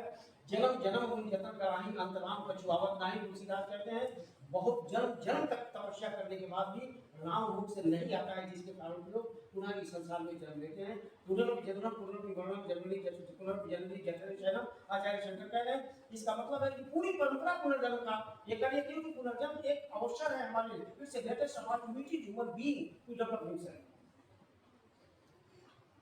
दूसरी बात शेरविन कह रहे हैं, कहते हैं कि एक सबसे बड़ी परेशानी है कि हमारे यहाँ ज्ञान और अज्ञान इन चीजों को विरोधी मान दिया गया है। शेरविन कह रहे हैं ये उपनिषद का विचार नहीं है, उपनिषद ने दोनों को विरोधी नहीं माना है, स्पष्टता वो उपनिषद को कोट करते हैं। शेरविन कहते हैं कि वैदिक पीरियड में बिना जो वेद है उस वेद में दैवी माया और अदैवी माया शब्द का प्रयोग किया गया है, चित्त और अचित्त शब्द का प्रयोग किया गया है, विद्या और अविद्या शब्द का प्रयोग किया गया है। ये दोनों के दोनों प्रयोग ये दूसरे के विरोधी के रूप में नहीं किए गए हैं। वेद से लेकर के उपनिषद की परंपरा तक को कोट करते हैं और कहते हैं कि ये दोनों एक दूसरे के विरोधी नहीं है। और उपनिषद का वाक्य कोट करके शेरविन कहते हैं कि इसलिए विरोधी नहीं है क्योंकि उपनिषद कहता है अविद्या मृत्युं तीत्वा दिव्येया मृत्युं। हमारे यहाँ जो बीएससी के विद्यार्थी होते हैं आइडेंटिटी कार्ड पर माँ सरस्वती के फोटो के ऊपर अगर आप देखिए बोले तो यही लिखा रहता है अविद्या मृत्युं तीत्वा विद्या मृतमश्नुते अमृतमश्नुते। यहाँ अविद्या शब्द का प्रयोग तृतीया विभक्ति में किया गया है, जो तृतीया विभक्ति साधन के लिए प्रयोग होती है। अविद्या के द्वारा, अविद्या माने अविद्या के माध्यम से मृत्युं तीत्वा मृत्यु को चीरते हुए, मृत्यु को पार करते हुए विद्या विद्या से हम अमृतत्व को प्राप्त करें, ये उपनिषद बातें कहता है। इसका मतलब है कि विद्या की प्राप्ति में अविद्या सहायक है, अविद्या के फाउंडेशन पर ही विद्या का विचार हम कर सकते हैं। हम कहें जब हम यह मान लेते हैं कि हमको कुछ नहीं आता है, तब जाकर के हमारे ज्ञान की ओर हमारा कदम बढ़ता है। हम गुरु जी के पास जाते हैं, कहते हैं मुझे नहीं आता है, ये चीज बता दें। और अगर हम मान लें कि हमको सब कुछ आता है तो जीते रहेंगे, अंधकार में जीते रहिए। तो अविद्या जो है वो अविद्या का आना अच्छी बात है, अविद्या में बने रहना ये अच्छी बात है। अविद्या साधन है विद्या का, ये मृत्यु जो है वो अमृतत्व का साधन है हमारे यहाँ, अज्ञान ज्ञान का साधन है। ये दोनों एक दूसरे के पूरक हैं, ज्ञान और अज्ञान, शुभ और अशुभ, ये सब एक दूसरे के पूरक। शेरविन कहते हैं कि अशुभ है क्या? शेरविन कहते हैं कि अशुभ शुभ की वह मात्रा, अशुभ शुभ का वह स्वरूप है जिसमें हमको शुभता दिखाई नहीं देती है, या जो हमारे विरुद्ध होता है उसको हम शुभ मान लेते हैं, और जो हमारे विरुद्ध होता है उसको कहते हैं कि शुभ है। ऐसा कहीं कोई शुभ और अशुभ का विभाग नहीं है, सबसे नीचे स्तर पर अशुभ है। क्यों? क्योंकि वहां शुभता हमको दिखाई नहीं देती। अगर हम देख सकते तो शायद उसको अशुभ नहीं कहते। गर्मी के दिनों में बहुत ज्यादा जब धूप पड़ती है जेठ के महीने में, और कल्पना कीजिए किसी लड़के ने अगर किसी लड़के ने अपना बाल छिलवा लिया हो और एकदम जून के महीने में अगर वो तपती धूप में निकल जाए, दूर दूर तक कोई वृक्ष दिखाई देता, वो बेचारा कितनी तकलीफ से आता होगा। इतनी धूप लग रही है, अरे बाप रे बाप, अरे बाप रे बाप, चिल्लाएगा और धूप लगी। अशुभ तो उसके लिए वो सूर्य का वो जो तेज है ना, उसके लिए बड़ा अशुभ है, बहुत अच्छा नहीं लगता, बड़ा दुखदाई है। आप कल्पना कीजिए अगर उस तरह का, अगर उस तरह की गर्मी नहीं पड़ती तो वाष्पीकरण नहीं होता, वाष्पीकरण नहीं होता तो बारिश नहीं होती, बारिश नहीं होती तो अनाज नहीं पैदा होता, अनाज नहीं पैदा होता तो खाता क्या? जितनी तेज जेठ और जो मई और जून के महीने में जितनी तेज धूप होती है उतना ही वाष्पीकरण होता है, उतनी ही बारिश होती है, और उतने ही से सारी चीजों का पालन होता है। तो उस एक व्यक्ति के लिए वह अशुभ था, मगर अगर बड़े पर्सपेक्टिव में हम उसको देखें तो वही शुभ है। तो शेरविन कहते हैं कि शुभ और अशुभ विरोधी नहीं है, बड़े छोटे पर्सपेक्टिव में जब हम देखते हैं तो वह हमको अशुभ लगता है, और बड़े पर्सपेक्टिव में देखते हैं तो हमको शुभ लगता है। एक ही गुलाब का फूल अगर कोई विद्यार्थी फर्स्ट क्लास पास हो तो उसके लिए बड़ा अच्छा लगता है, और कोई अगर फेल हो गया हो तो बेचारा गुलाब का क्या दोष है, नहीं करेगा उसका, उसके लिए बहुत। ऐसा कुछ नहीं होता, शुभ और अशुभ कुछ नहीं है, विद्या विद्या कुछ नहीं है, ज्ञान ज्ञान कुछ नहीं है, ये सब विरोधी नहीं है, ये एक दूसरे के कॉम्प्लीमेंट्री हैं। रात और दिन दोनों एक दूसरे के विरोधी नहीं है, रात और दिन दोनों एक दूसरे के कॉम्प्लीमेंट्री हैं।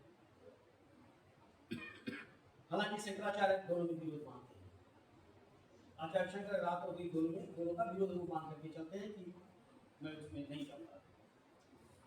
तो शेरविंद कहते हैं कि ये जो विकास की प्रक्रिया में जब हम स्पिरिचुअल ट्रांसफॉर्मेशन हमारा होता है, एक तो साइकिक ट्रांसफॉर्मेशन होता है कि साइकिक ट्रांसफॉर्मेशन में हमारे भीतर का जो चैत्य पुरुष है, हमारी यह जो जीवात्मा है, यह जीवात्मा धीरे धीरे अपने आप को, ये जो सारी की जिन स्तरों से वहां आया है उन स्तरों को लेते हुए अपने आगे के लक्ष्य की ओर वो बढ़ती है। ये साइकिक ट्रांसफॉर्मेशन में ऐसा होता है, जिसको हम कहते हैं चैत्य रूपांतरण। दूसरा होता है आध्यात्मिक रूपांतरण, ये बड़ा महत्वपूर्ण है शेरविंद के दर्शन में। इसके 4 स्टेजेस वो बताते हैं। ये जो आध्यात्मिक रूपांतरण है, इस आध्यात्मिक रूपांतरण को लाने वाले 4 स्टेजेस हैं, जिसको वो higher mind, living mind, intuitive mind और ओवर माइंड कहते हैं। हायर माइंड को कहते हैं कि हम विचार करने की स्थिति हमारी होती है, जहां हम लॉजिक का इस्तेमाल करते हैं, जहां अपने रीजन को इन्वॉल्व करते हैं चीजों के लिए, वो हायर माइंड का स्तर है, जहां रीजन को पूरी तरह से हम तर्क वितर्क और ये सब करते हैं। लिविंग माइंड के लिए कहते हैं कि लिविंग माइंड में हम एक दृष्टा की स्थिति में होते हैं, हम चीजों को देखते हैं, एक साक्षी की स्थिति हमारी होती है। साक्षी का मतलब, साक्षी शब्द जो है एक वेदांत में प्रयोग किया गया है, जिसमें कि वह अप्रभावित दृष्टा होता है, उसको वह न सुख से प्रभावित होता है न दुख से प्रभावित होता है, इसी से वह प्रभावित नहीं होता है, एकदम केवल और केवल वह दृष्टा होता है, वह न करता है न भोगता है, केवल चीजों का साक्षी मात्र वह है। तीसरा स्तर ऐसा होता है जिसमें कि उसको क्या कहेंगे आप, कुछ माने जो एब्सोल्यूट है, उस एब्सोल्यूट के कुछ हमको स्पार्क्स मिलने शुरू हो जाते हैं। जैसे कुछ लोगों को आपने सुना होगा कि हमको तो आज ऐसा स्पार्क हुआ है, तो स्पिरिचुअलिटी का कह लीजिए या एब्सोल्यूट का कह लीजिए, जिसका भी उनके अंदर एक स्पार्क शुरू हो जाता है। और जो चौथा स्तर है, जिसको कि ओवर माइंड कहते हैं, ये ओवर माइंड वह है, ये ओवर माइंड चौथा स्तर है विकास की प्रक्रिया में। यह चौथा स्तर है जो ओवर माइंड की हमको अतिमन की ओर ले जाता है।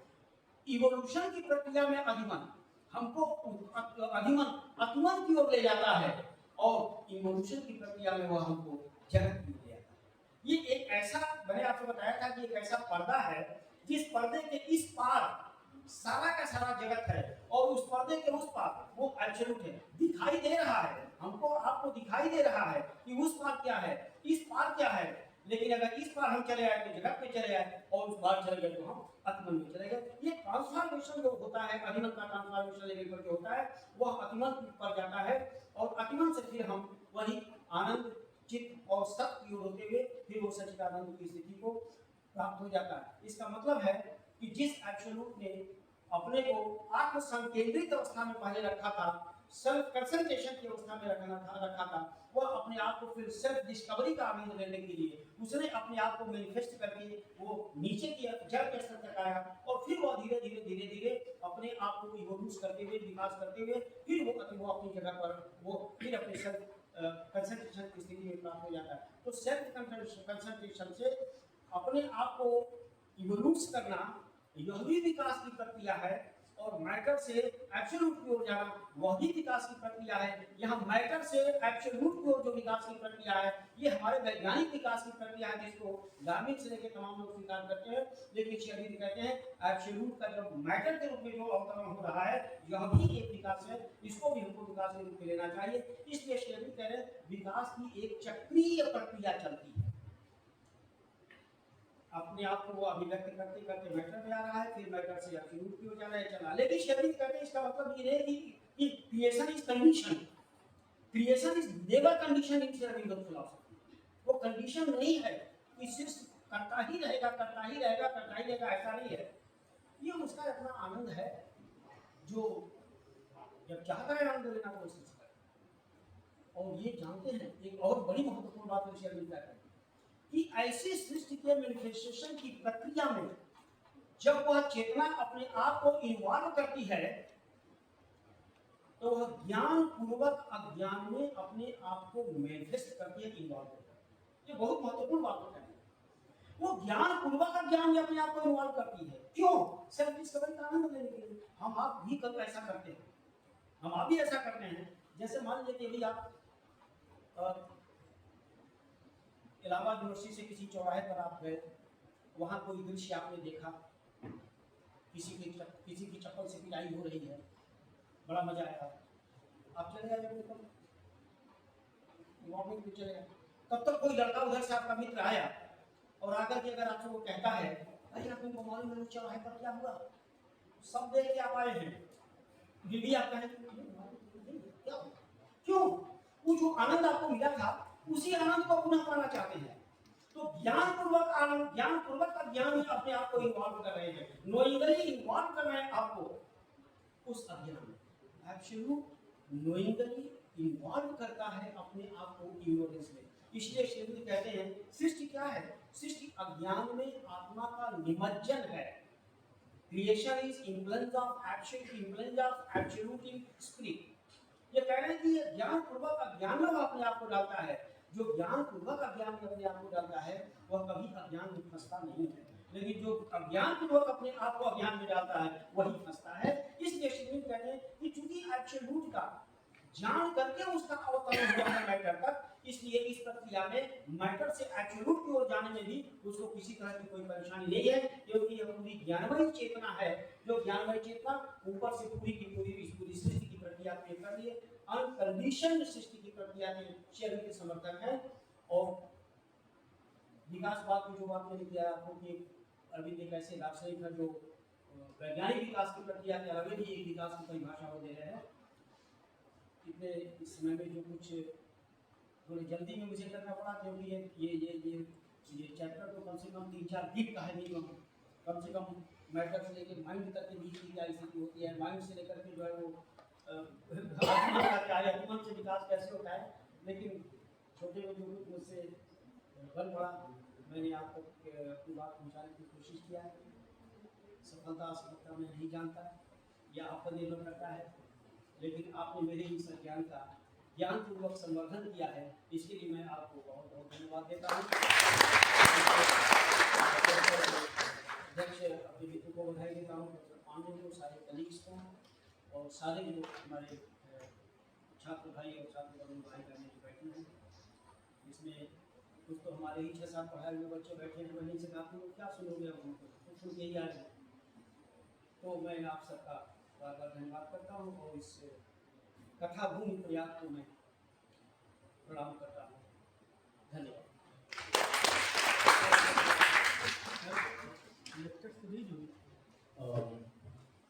Thank you professor Pandey ji, आपने जो आपका व्याख्यान हुआ वो ओवरऑल इसका कन्वास इतना व्यापक था कि अरविंद के जो भी मेजर एस्पेक्ट्स हो सकते हैं, चाहे इवोल्यूशन का हो, चाहे इवोल्यूशन का हो, चाहे इंटीग्रल योग का कंसेप्ट, उसको थोड़ी सी इंटीग्रेटेड करके आपने छोड़ दिया। लेकिन समय का दबाव इतना है कि यदि केवल एक ही एस्पेक्ट पर बल दिया जाए इवोल्यूशन पर तो भी बहुत होगा, इवोल्यूशन पर बल दिया जाए वो भी बहुत होगा। तो मैं तो अभी बाद में अपनी टिप्पणी करूँगा। आप सबके बीच में अब ये लेक्चर ओपन है कि यदि कोई मन में आपकी संशय है तो आप अपनी बात रख सकते हैं। इतने बड़े अरविंद के सब एक्सपर्ट हैं, अरविंद फिलोसफी के। तो ये मैं 3rd ईयर के विद्यार्थी या कोई भी जिसके मन में कोई जिज्ञासा है वो पूछ सकता है। लेक्चर बहुत ही साफ है, क्लियर है, वेरी क्लियर, कहीं कोई कॉन्सेप्ट में कोई प्रॉब्लम नहीं है। ग्राह्य तो सबको हुआ है, लेकिन यदि कहीं अपच हुई हो तो उसकी डाइजेशन के लिए आप अपनी बातें रख सकते हैं। समाज से ही चीजें आगे बढ़ सकती नमस्ते सर।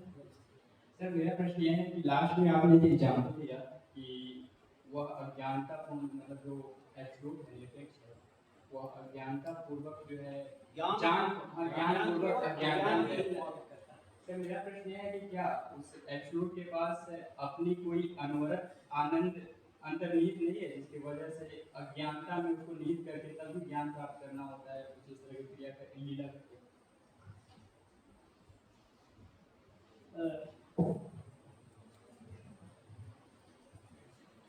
दो तीन बातें मैंने शुरू में कहा था, जिसको ध्यान में रखा करिए तो आप मैंने पहले ही आपसे कहा था कि जो शेरगिरी का दर्शन है उसको हम समग्र अद्वैतवाद कहते हैं।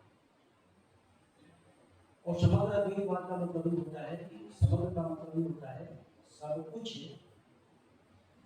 उस एक में ही समाहित है। अब तत्व तो वहाँ अद्वैत है, लेकिन वो ऐसा अद्वैत नहीं है जिसमें विरोधों को जगह नहीं है। वो ऐसा अद्वैत है जिसमें विरोधों को जगह है। शंकराचार्य के अद्वैत में विरोध के लिए कोई जगह नहीं है। शरीर के दर्शन में विरोधों के लिए ही जगह है, इसलिए ये समग्र अद्वैतवाद है, क्योंकि वो और इंक्लूसिव हो। तो चाहे आप ज्ञान करें चाहे अज्ञान करें, जो भी करें तो सब उसमें अपने ही सुविधा नहीं है। मैनिफेस्टेशन किसका हो रहा है? ज्ञान का हो रहा है कि अज्ञान का? बट नेचुरल है कि जो जगत हमको दिखाई देता है, इस जगत का जो स्वरूप हमको दिखाई देता है, यह स्वरूप जड़ और चेतन का मिश्रित रूप है, ज्ञान और अज्ञान का मिश्रित रूप है। आप अगर ज्ञानी मीमांसा की भाषा में कहें तो प्रमाण और अप्रमाण का मिश्रित रूप है। तो ये जो अप्रमाण और प्रमाण, ये ज्ञान और अज्ञान दोनों उसके अपने भीतर ही हैं। वो सेल्फ कंसंट्रेशन की जब अवस्था में होता है तो वो चुपचाप एकदम सारी शक्तियां उसमें है, लेकिन वो कोई हमको आपको दिखाई नहीं। पत्थर में आग है मगर हमको नहीं दिखाई देती, लकड़ी में आग है हमको नहीं दिखाई। कभी कभी ऐसा होता है कि गांव में हम लोग अलाव जलाते हैं, रात को जला दिए खत्म हो जाता है, सवेरे जाकर के पैर से मारते हैं, कुछ नहीं दिखाई देता। और थोड़ी देर बाद पता चलता है कहीं से थोड़ा थोड़ा धुआं निकल रहा है। ठीक है, तो ये सारी की सारी चीजें उसमें इन्वॉल्व थी। और यह उसका एब्सोल्यूट अगर परतंत्र हो जाएगा, स्वतंत्र की परिभाषा क्या की? अपने अपने हाथ में जो परंपरा है उसमें स्वतंत्र की परिभाषा क्या दी गई? स्वतंत्र की परिभाषा है कर्तुम अकर्तुम अन्यथा कर्तुम शक्ता, यह सब स्वतंत्र है। करने के लिए कर्तुम अकर्तुम अन्यथा कर्तुम, करने के लिए नहीं करने के लिए और कुछ और करने के लिए, जो जिसके अंदर ये ताकत हो वही स्वतंत्र होता है। तो एब्सोल्यूट ऐसा है जिसमें कर्तुम अकर्तुम अन्यथा कर्तुम ये तीनों चीजें उसमें हैं। ये उसका स्वातंत्र्य है। ये स्वातंत्र्य शब्द और लीला शब्द का जो प्रयोग हमने किया है, ये स्वातंत्र्य और लीला शब्द का प्रयोग या कश्मीर सभी दर्शन अगर आप पढ़िएगा तो वहाँ जो चित्त शक्ति है वो चित्त शक्ति स्वतंत्र है। और वहाँ क्या है, वो वहाँ भी जगत क्या है, वहाँ भी जगत लीला है। उस जिसको वो विमर्श कहते हैं, तो उसका प्रकाश है, वो उसका विमर्श है। कश्मीर से भी आपको लिखा हो ये कलर, लेकिन ऐसा मत बल्कि पढ़िएगा कि वो वेदांत ही है थोड़ा बहुत। एक्चुअली कश्मीर शविज्म, अरविंद का दर्शन, अद्वैत वेदांत, ये एक दूसरे से थोड़े बहुत ज्यादा लिंक है, करीब बहुत करीब है, लेकिन दोनों में बहुत भीतर भीतर अंतर है। तो उसका जो मूल स्वरूप है वह सत्य है, चित्त है, आनंद है, यह उसका मूल स्वरूप है।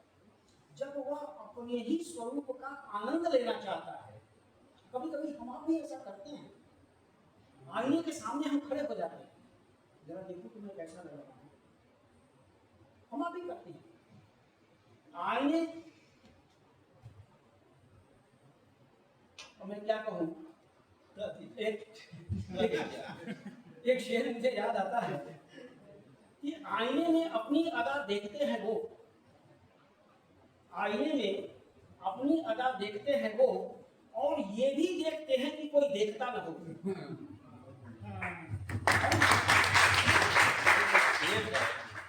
दूसरे अंदाज, हाँ,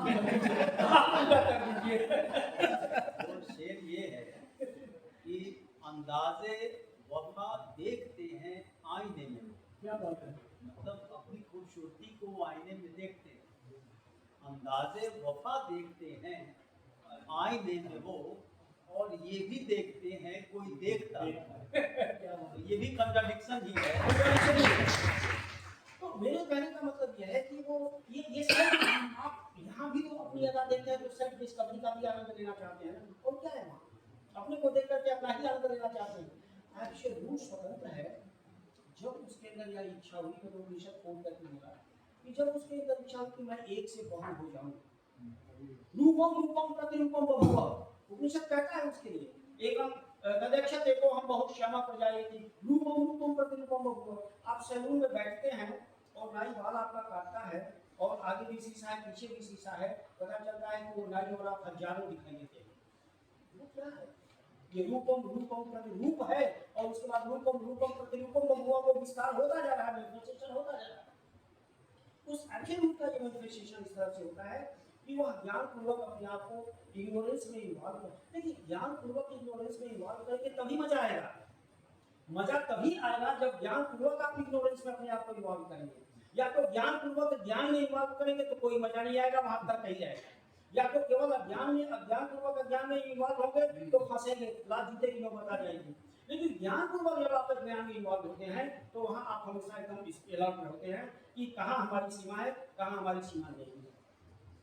एब्सोल्यूट ज्ञान पूर्वक अपने आप को इसलिए इन्वॉल्व करता है तो वो सेल्फ डिस्कवरी का आनंद लेना चाहता है और ये उसका साधन है। चलिए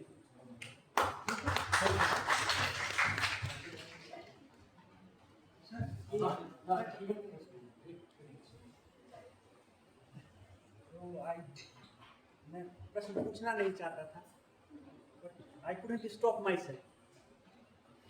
जो हिंदू धर्म है उसको सनातन धर्म बोलते हैं, और जब हम उत्तर मीमांसा और जो है पूर्व मीमांसा को पढ़ते तो वहाँ पे एक बात आती है कि सृष्टि ना कभी जन्मी और ना इसका कभी अंत होगा, जिसको हम अजातिवाद के रूप में लेते हैं। तो जब हम अजातिवाद को लेके चलते हैं सेंट्रल फिलॉसफी ऑफ अद्वैत वेदांता या फिर जो है पूर्व मीमांसा में भी, तो क्रिएशनिज्म की बात आएगी नहीं, इवोल्यूशनिज्म की भी बात नहीं आएगी। तो जो क्लासिकल अद्वैत वेदांती हैं 20th सेंचुरी के, वो एलिगेशन श्री अरविंद पे ये लगाते हैं कि वो ट्रू स्पिरिट ऑफ हिंदुइज्म या true spirit of Indian culture को रिप्रेजेंट नहीं करते। क्यों? क्योंकि इवोल्यूशनिज्म तब होगा जब आप क्रिएशनिज्म को मान के चलेंगे।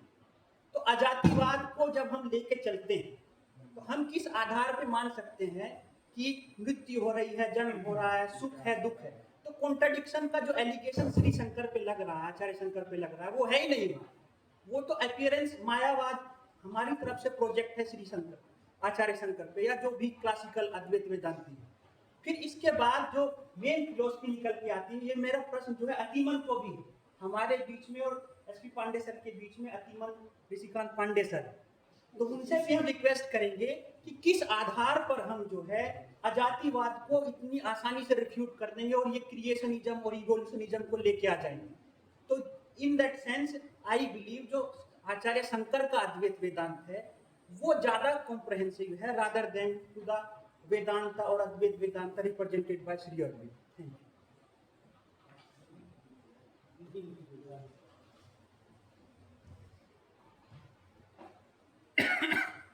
हमारी इनकी प्रश्न और उत्तर की परंपरा तो बहुत चली है विश्वविद्यालय में। हमारे विद्यार्थी रहे इसलिए स्वाभाविक है हमारे यहाँ के बच्चे खूब डिस्कशन चलता है हमारे साथ। दो तीन चीजें हैं जो दर्शन के विद्यार्थी होने के नाते हम लोगों को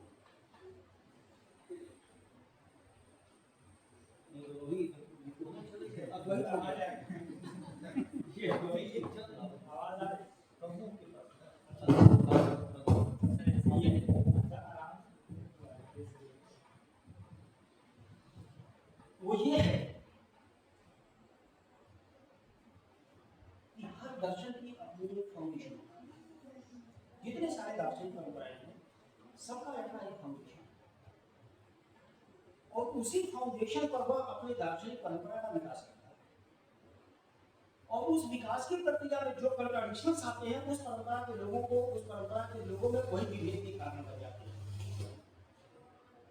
बौद्ध धर्म के रूप में आया, दर्शन के रूप में वो कब परिणत हुआ, दार्शनिक संप्रदाय उसके कब बने, धार्मिक संप्रदाय उसके कब बने, ये बौद्ध दर्शन की पृष्ठभूमि पर ही हम देख सकते हैं।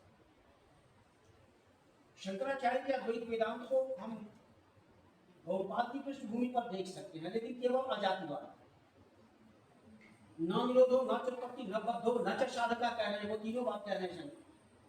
जो बहुपाद कह रहा है वो कह रहा है कि न निरोधो न चोत्पत्ति न बद्धो न च साधका, न कोई निरोध है, न तो उत्पत्ति है, न कोई सृष्टि है, न बद्धो न कोई बंधन में है, न च साधका न कोई साधक है।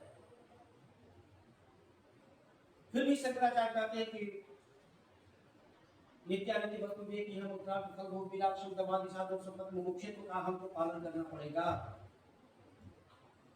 फिर भी शंकराचार्य कहते हैं कि हमको हमारे लिए अधिकारित्व का निरूपण करना पड़ेगा, हमको यह समझना पड़ेगा कि कौन वेदांत पढ़ रहा है, पढ़ सकता है, कौन नहीं पढ़ सकता है। अधिकारी निरूपण किया है, आपने पढ़ा है उसको अच्छी तरह से। प्रमाता होगा जब जाकर के वो वेदांत पढ़ने का अधिकारी। वेदांत शास्त्र पर बोलना होगा तो मेरे साथ बोलता हूँ। तो हर दर्शन का अपना एक फाउंडेशन है, और उस फाउंडेशन पर ही उस दर्शन का मूल्यांकन भी हमको करना चाहिए। रही बात दूसरे दर्शन के साथ उसकी, तो दूसरे दर्शन के साथ उसकी हम तुलना नहीं करते। दूसरे दर्शन, उसकी पृष्ठभूमि पर दूसरा दर्शन कैसे एक नई विचारधारा को लेकर आ रहा है, हम इसकी बात करें। आचार्य शंकर के लिए उपनिषद उतने ही स्वीकार्य हैं जितने की भगवद गीता और जितना की ब्रह्मसूत्र। प्रस्थानत्रय मैंने शुरू में चर्चा किया था कि आचार्य शंकर ने श्रुति, युक्ति और अनुभूति इन तीनों में समन्वय स्थापित करने के लिए प्रस्थानत्रय की रचना किया। और आचार्य शंकर उपनिषदों के व्याख्याता है, अद्वैत वेदांत के फाउंडर नहीं है, अद्वैत परंपरा के व्याख्याता है आचार्य शंकर। तो जिस उपनिषद की पृष्ठभूमि पर आचार्य शंकर का दर्शन पल्लवित और पुष्पित हो रहा है, मांडू के कारिका को लेकर के, उसी पृष्ठभूमि पर श्री अरविंद का दर्शन भी पल्लवित और पुष्पित हो रहा है भगवद गीता और उपनिषद को लेकर। कहीं अलग से कोई चीज कोट नहीं करते। श्री अरविंद ने बुद्धिज्म को कोट नहीं किया, न्याय वैशेषिक मीमांसा सांख्य को कोट नहीं किया। श्री अरविंद हर जगह उपनिषद को कोट करके बोल रहे हैं, भगवद गीता को कोट करके बोल रहे हैं। तो एक ही परंपरा पर, एक ही फाउंडेशन से अगर जो अलग अलग विचारधाराएं आती हैं, तो बटने जुड़ा है कि हमको देखना चाहिए कि किस विचारधारा के कारण दूसरे, किस विचारधारा में जो चीज हमको कम दिखाई दे रही है उसकी पूर्ति कहाँ से हो रही है, कहाँ दूसरे में कम दिखाई हो दे रही है तो उसकी पूर्ति वहां से। शंकराचार्य के दर्शन की आलोचना नहीं, देखिए भारतीय परंपरा में आलोचना शब्द नहीं है, भारतीय परंपरा में संवाद शब्द है, वाद नहीं है। यहाँ वादे वादे जायते तत्वबोध होता है, तत्वबोध के लिए यहाँ संवाद होता है। पूर्व पक्ष और उत्तर पक्ष हमारे यहाँ दिया गया है। पूर्व पक्ष और उत्तर पक्ष जो है वो विरोधी नहीं होते। पूर्व पक्ष जो होता है वह उत्तर पक्ष का एक प्रस्थान बिंदु होता है, जिस प्रस्थान बिंदु पर उत्तर पक्ष अपनी विषयता की बातें करता है। इसीलिए आप देखते होंगे कि आपकी परंपरा में बौद्ध दर्शन और वेदांत के बीच अगर कोई संवाद होता है तो पहले वेदांती कहता है कि आप ये बात कह रहे हैं ठीक है, तो कहते हैं हाँ ठीक है, कहते हैं तो अगर अब ठीक है तो ये कैसे हो।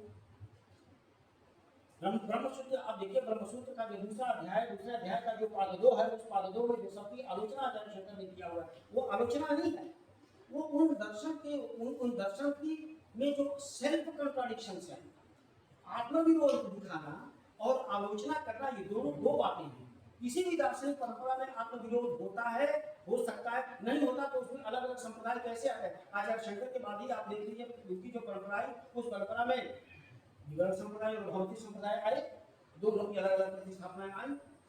तो ये भारतीय परंपरा में आलोचना नहीं है, ये संवाद है। इस संवाद के माध्यम से एक दूसरे का संवर्धन हो रहा है।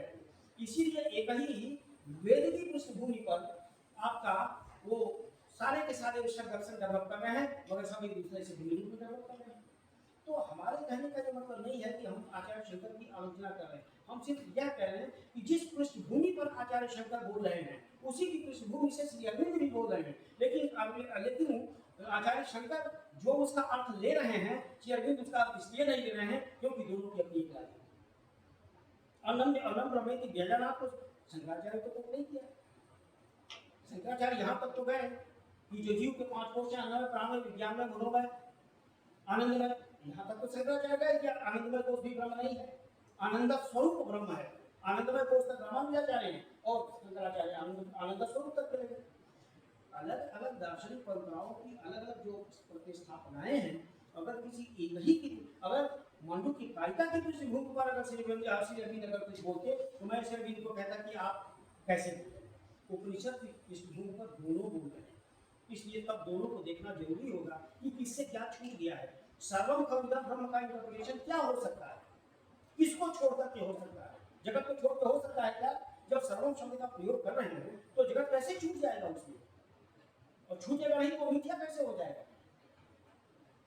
केवल वो सब कुछ ब्रह्म ही है, तो इसका मतलब है कि जो सत्य है मिथ्या है, सब कुछ ब्रह्म ही। क्योंकि अभी पहले ही कर देना है कि भाई हम जिस सच्चिदानंद की बात कर रहे हैं वो ऑल इंक्लूसिव है।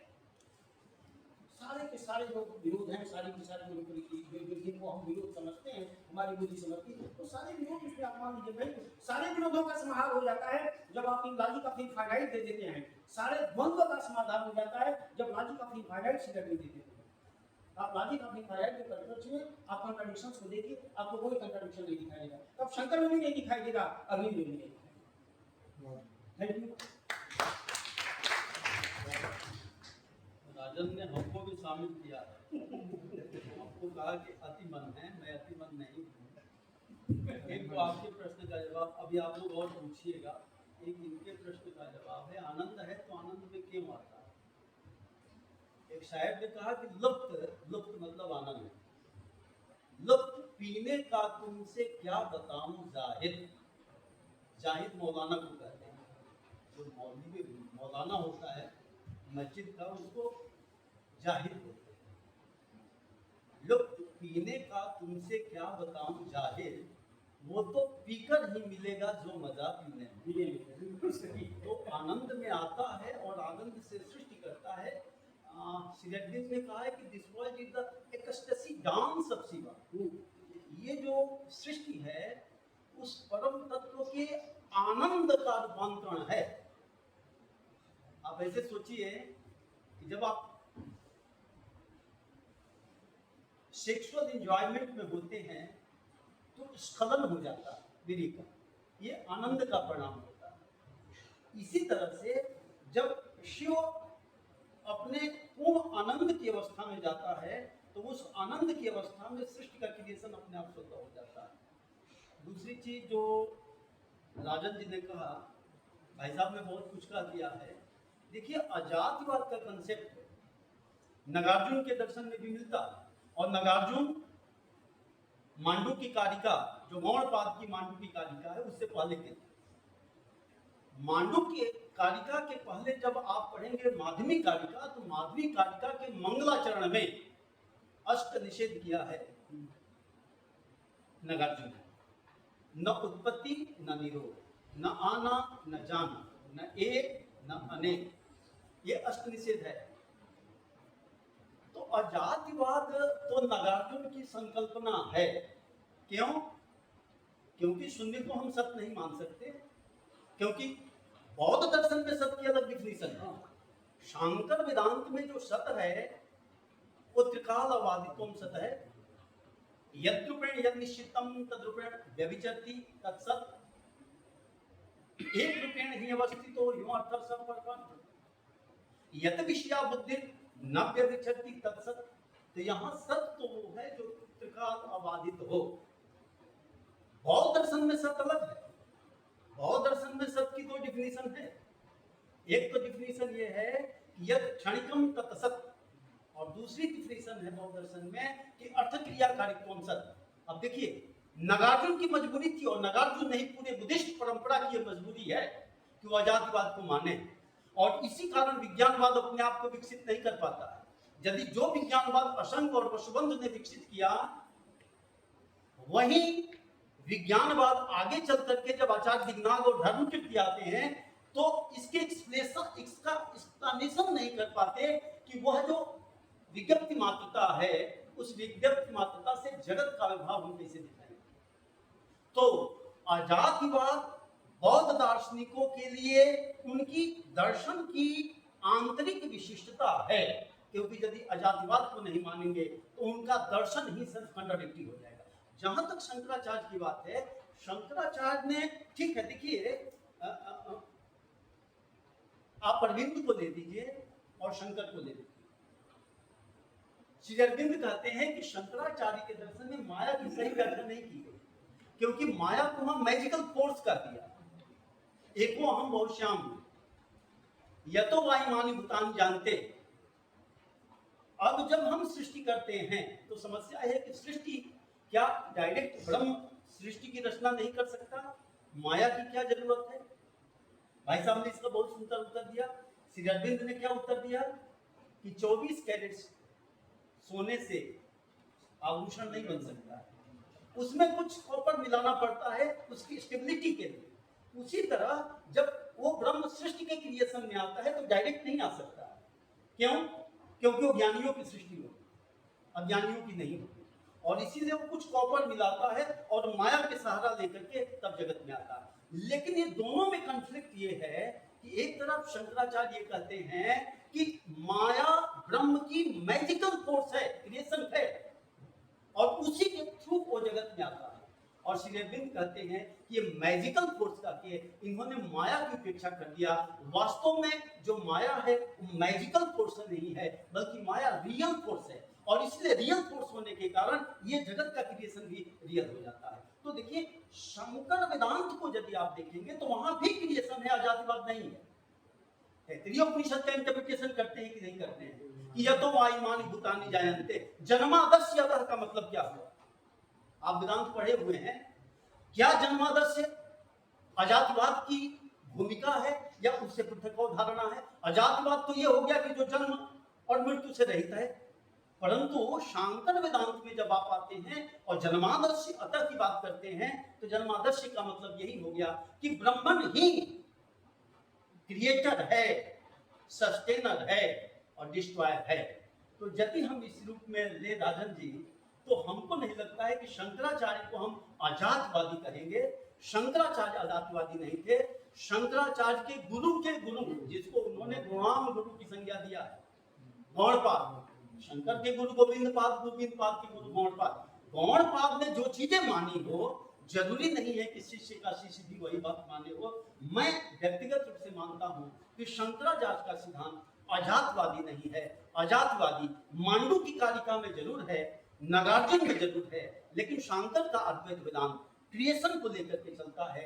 इसलिए अजातवाद वहां रहने दीजिए, क्रिएशन यहाँ लेने दीजिए, तब तालमेल हम बिठा पाएंगे। जी मैं राजन जी की बात को थोड़ा सा और करूँगा। जिस जातिवाद का वह स्थापना शंकराचार्य पे मतलब प्रस्थानत्रयी का जो दर्शन है वह जातिवाद को सिद्ध करना चाह रहे हैं या उनके साथ अपनी सहमति दर्ज करा रहे हैं, तो मैं ये कहना चाहूँगा कि जो अलाप शांति प्रकरण है सर, अलाप शांति प्रकरण के आधार पे वह चीज अजातिवाद स्थापित होता है। लेकिन उसके पहले सर वैतथ्य प्रकरण में और आगम प्रकरण में वह उस चीज को लेकर के जो निश्चित परंपरा है उसको लेकर के जब वो बात अपनी रखते हुए आगे बढ़ते हैं, तो एक पक्ष के रूप में अजातिवाद यद्यपि वो अंतिम रूप से स्थापित करते हैं, लेकिन उसके व्यवहारिक स्तर पे वैतथ्य प्रकरण को सिद्ध करने के लिए वैतथ्य को स्वीकारते हैं, यानी जगत की उसको स्वीकारते हैं। दूसरी चीज जो आधुनिक समय में थीबो है, जब उन्होंने अध्ययन किया ब्रह्मसूत्र का और अन्य गीता और उपनिषदों का प्रस्थानत्रयी का, तो कहते हैं कि जो प्रस्थानत्रयी के जो सिद्धांत हैं उसके साथ जिसकी सहमति है वह रामानुज के सिद्धांत हो जाती है, न कि शंकराचार्य हो जाती है। दूसरी बात फिर वह आधुनिक समय में यद्यपि इसी विभाग के स्वर्गीय प्रोफेसर संगमलाल पांडे सर ने यह कहा है कि वो जो शंकर वेदांत है वो प्रस्थानत्रयी के ज्यादा नजदीक है कंपेरेटिवली रामानुज या अन्य। लेकिन मेरा ये मानना है कि जो उपनिषद का अगर हम स्वतंत्र रूप से अध्ययन करें और इस पे राधा कृष्णन, नरसिंह दासगुप्त और रामशंकर भट्टाचार्य, इन सारे लोगों ने कहा कि अगर स्वतंत्र रूप से हम उपनिषद का अध्ययन करेंगे तो उससे अजातिवाद की तो सिद्धि नहीं स्पष्ट हो रही है। उसका यद्यपि जो समकालीन विचारक हैं जो जिसके ऊपर कांट का या उस तरह के दृष्टिकोण का जो चीजों को कैटेगराइज करके देखने की जिनकी दृष्टि विकसित हो गई है, जब वो कैटेगराइज दृष्टि जब हम अपने वेदांत के जो तत्व हैं अगर उनके ऊपर इस्टेब्लिश करने की कोशिश करेंगे तो नो डाउट जो निष्कर्ष के रूप में आएगा उसको हम कह सकते हैं कि वो उसको हम मतलब एक दूसरे तरीके से देखेंगे। लेकिन अगर स्वतंत्र रूप से हम देखना चाहें तो हम इस बात के साथ सहमति दर्ज कराएंगे कि जो प्रस्थानत्रयी के जो दर्शक प्रस्थानत्रयी का जो सिद्धांत है वह दोनों चीजों का मिला जुला रूप है, अजातिवाद का भी है और साथ ही साथ इस जगत की यथार्थता को भी स्वीकार करने का है। अर्थात जगत की जो त्रिविध सत्ता है, सत्ता की जो त्रिविध सत्ता है, वही हमको लगता है कि ज्यादा सटीक है कंपैरेटिवली अजातिवाद के। और जैसा कि सर ने कहा बिल्कुल सही है कि अजातिवाद वेदांती सिद्धांत, तो मुझे नहीं लगता है कि वो वेदांती सिद्धांत है, क्योंकि वेदांत अगर जगत की सत्ता को, और वो है क्या, वो माया है क्या, माया दृष्टि ही तो है। ऐसा नहीं है कि ये सारी चीजें जो हमारे सामने हैं वो बिल्कुल से अपने स्वरूप को बदल देंगी, चाहे वो इनके दृष्टि में क्या नाम है, अरविंद के भी दृष्टि में वो नियम के विरुद्ध तो जा नहीं रहे हैं, हर चीज वो। तो अगर हम उसको देखने की कोशिश करेंगे तो हम कह सकते हैं कि जो मूल विचार निकल कर के आ रहा है, मूल विचार सत्ता के त्रिविध स्तर पे जाएगा और हर एक स्टेप पे वो चीजें कंट्राडिक्ट होती हैं, फिर वो स्वीकार होती है, फिर कंट्राडिक्ट होती है। तो ये लाइफ लॉन्ग प्रोसेस है, कोई चीज एब्सोल्यूट नहीं है। और अगर एब्सोल्यूट को मानेंगे तो फिर बाकी सारी चीजों को रिजेक्ट करना पड़ेगा। और अगर हम रिलेटिव आइडेंटिटी को स्वीकार करें तो हमारे हिसाब से जो थीबो की या रामशंकर भट्टाचार्य की या सिद्धार्थ के राधाकृष्णन का जो दृष्टिकोण है वो ज्यादा सर्वग्राही है कंपैरेटिवली मलकानी या जो भी किसी भट्टाचार्य की जो आगे दृष्टि आती है। भाई आप रिलेटिव ट्रूथ को कैसे शंकर के वेदांत में सिद्ध करेंगे? चाहे थीबो कहें चाहे मलकानी कहें, क्या शंकर वेदांत में रिलेटिव ट्रूथ की अवधारणा है क्या? सत्य के 3 स्तर की वो अलग चीज है, रिलेटिव नहीं है। रिलेटिव का मतलब क्या होता है कि the thing which may be false from myself, it may be true for yourself. जैसे जैन दर्शन में स्यात् अस्ति स्यात् नास्ति की अवधारणा है, ये रिलेटिव कंसेप्ट। शंकर वेदांत एब्सोल्यूटिज्म को मान करके चलता है और वहां पर रिलेटिव कंसेप्ट नहीं। जब आप बैठ जाएं, जब आप प्रतिभास, व्यवहार और परमार्थ की सत्ता बात करते हैं तो रिलेटिव नहीं है। जब तक आप प्रतिभास पर हैं, प्रतिभास रियल है आपके लिए, और ये प्रतिभास अनरियल तक होता है जब आप एम्पिरिकल लेवल पर आते हैं। और जब तक आप एम्पिरिकल लेवल पर हैं, ये रियल है सबके लिए जो इस प्लेटफॉर्म पर रिलेटिव नहीं हो। जैनियों के दर्शन में स्यात् अस्ति स्यात् नाश नहीं है। और तब अंत में एब्सोल्यूटिज्म की अवधारणा एक बात और भी है, रिलेटिविटी में हमेशा इंटरडिपेंडेंसी होती है। बिल्कुल सही। रिलेटिविटी में हमेशा इंटरडिपेंडेंसी होती है, और अगर इंटरडिपेंडेंसी को अगर मान लिया जाए तो ब्रह्म माया पर और माया ब्रह्म पर एक दूसरे पर ये आश्रित हो जाएंगे। और अगर ये दोनों एक दूसरे पर आश्रित हो जाएंगे तो फिर शंकराचार्य की वेदांत का क्या? बोलो। जैसे सर अगर हम ये माया की अवधारणा का उल्लेख, जैसा कि आपने बोला कि ये लॉजिकल एंटिटी है, जो माया है वो लॉजिकल एंटिटी है। तो लॉजिकल एंटिटी अगर हम उसको स्वीकार करते हैं तो वह ट्रूथनेस की तरफ बढ़ने का एक मेथड तो हो सकता है। उसमें हम ये नहीं कह सकते कि उसी के समान सत्ता है। एक संदर्भ में वह एब्सोल्यूट है क्योंकि वह त्रिकाला बाधित है। और माया क्या है? माया भी अनिर्वचनीय है इसलिए क्योंकि वह बार बार खंडित होती रहती है। तो ठीक है, रियलिटी के लेवल पे हम उसको एब्सोल्यूट कर रहे हैं, लेकिन उस क्रम में अगर हम आगे बढ़ना चाहें, माया बार खंडित थोड़ी होती है, इसलिए अनिर्वचनीय नहीं है। माया अनिर्वचनीय है क्योंकि सत असत विलक्षण है, इसलिए माया अनिर्वचनीय। अच्छा देखो, एक बात मैं बताऊं, अविनाश जी हमारे विद्यार्थी रहे, हमारे साथ इन्होंने पीएचडी भी किया। नहीं, विद्यार्थी ऐसे ही होना चाहिए, लड़ाई करता है। अच्छी बात है, सीखना है। ब्रह्म भी अव्यक्त है, माया भी अव्यक्त है। ब्रह्म भी अनिर्वचनीय है, माया भी अनिर्वचनीय है। ब्रह्म भी प्रमाण से निरपेक्ष है, माया भी प्रमाण से निरपेक्ष है ना? सवाल ये बात है कि माया किस अर्थ में अनिर्वचनीय हो, ब्रह्म किस अर्थ में अनिर्वचनीय हो? ब्रह्म भी अनादि है, माया भी अनादि है। किस अर्थ में माया अनादि है, किस अर्थ में ब्रह्म अनादि है? ये अनादि शब्द का जो प्रयोग दोनों के लिए किया गया है, इन दोनों के पीछे कोई एक अर्थ है। जब हम माया को अनिर्वचनीय कहते हैं और ब्रह्म को अनिर्वचनीय कहते हैं तो माया को जब हम अनिर्वचनीय कहते हैं तो उसका मतलब यह है कि सत्येन असत्येन वा अनिर्वचनीयत्वम, ये सत्य है या असत्य है हम नहीं कह सकते, इसलिए वो अनिर्वचनीय है। ब्रह्म पर ये लॉजिक लगा सकते हैं क्या कि वो सत्य है अथवा असत्य, सत्य और असत्य दोनों है इसलिए अनिर्वचनीय है। वो क्यों है? स्वरूपतः ब्रह्म अनिर्वचनीय है, अर्थात उसके स्वरूप का वर्णन हम नहीं कर सकते इसलिए वह अनिर्वचनीय है। और माया का हम सत्य और असत्य नहीं कर सकते, सत्य भी नहीं कर सकते, असत्य भी नहीं कर सकते, इसलिए वो अनिर्वचनीय है। दोनों के अलग संदर्भ है। माया अनादि है, इसका सीधा मतलब यह है कि हम ये नहीं कर सकते कि 1957 की क्रांति के गर्भ से माया पैदा हुई। There is no historical interpretation of origin of Maya. इसलिए वो अनिर्वचनीय रूप से वो अनादि है। लेकिन माया अनादि तो है, लेकिन माया का अंत है। ब्रह्म भी अनादि है, लेकिन ब्रह्म का अंत नहीं है। बात समझ रहे हैं? जो टेक्नोलॉजीज यूज की गई है अद्वैत वेदांत में, उन टेक्नोलॉजीज का प्रयोग कहाँ किस संदर्भ में किया गया है ये जानना महत्वपूर्ण। दोनों का अनादित्व अलग अलग है, दोनों का अनिर्वचनीयत्व अलग अलग है, दोनों का अव्यक्तत्व अलग अलग है। ये अलग अलग जो प्रयोग किए गए हैं, टेक्नोलॉजी प्रयोग की गई है, इनके अलग अलग संदर्भ हैं। उस अर्थ में देखेंगे, नहीं तो पता चलेगा कि दोनों ही को निर्वचनीय इसलिए कह दिया जाए कि माया तो सत्य है कि असत्य है इसलिए निर्वचनीय नहीं कर सकते, अब ब्रह्म को कहा कि सत्य है अथवा असत्य है इसलिए नहीं कर सकते, तब तो ब्रह्म सत्यम जगत मिथ्या की परिभाषा हो चुकी, तब तो त्रिकालवादी का सत्य हो चुका है ना। टेक्नोलॉजी तो किसी भी परंपरा में, आप विद्यार्थी में सभी विद्यार्थियों से मैं निवेदन करना चाहूंगा, आप जिस परंपरा को पढ़ रहे हो उस परंपरा की टेक्नोलॉजीज को समझिए, उसमें जो टेक्नोलॉजी यूज की गई है उसको समझने की कोशिश कीजिए कि किस डिफरेंस में उसका प्रयोग किया गया है। मीनिंग एक हो सकता है, डिफरेंस से जगह अलग हो सकता है, इसलिए डिफरेंस को जरूर देखिए किसी चीज को पढ़ने के लिए कि किस डिफरेंस में उस शब्द का, उस वाक्य का प्रयोग किया गया है।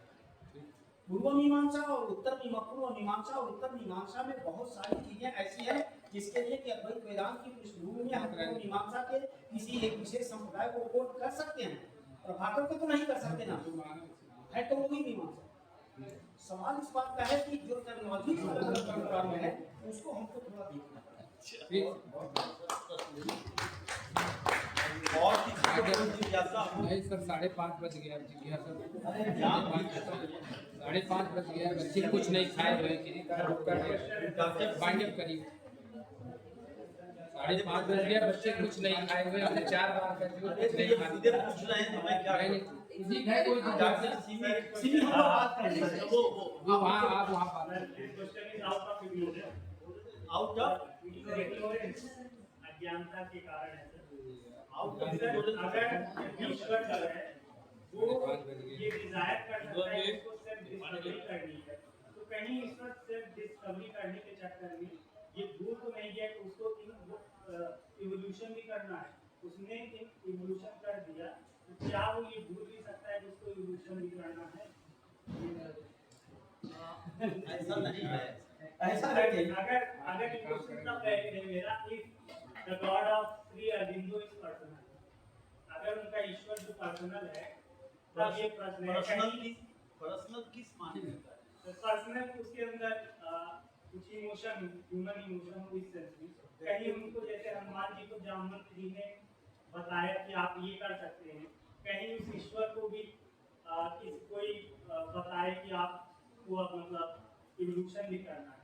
ये क्वेश्चन देखो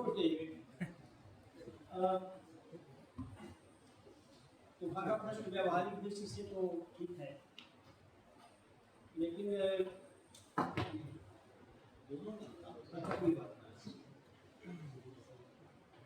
लेकिन अगर अरविंद के दर्शन के फाउंडेशन के दृष्टिकोण से देखें, हम बार बार आपसे ये बात कह रहे हैं, सबसे निवेदन नहीं करना है कि किसी भी परंपरा को जब आप पढ़ते हो तो उस परंपरा के दृष्टिकोण से आप पहले उन चीजों को देखिए, फिर उसके कंट्राडिक्शंस ढूंढिए, सेल्फ कंट्राडिक्शंस ढूंढिए, और फिर उस सेल्फ कंट्राडिक्शन का एक समाधान निकालने का प्रयास करिए।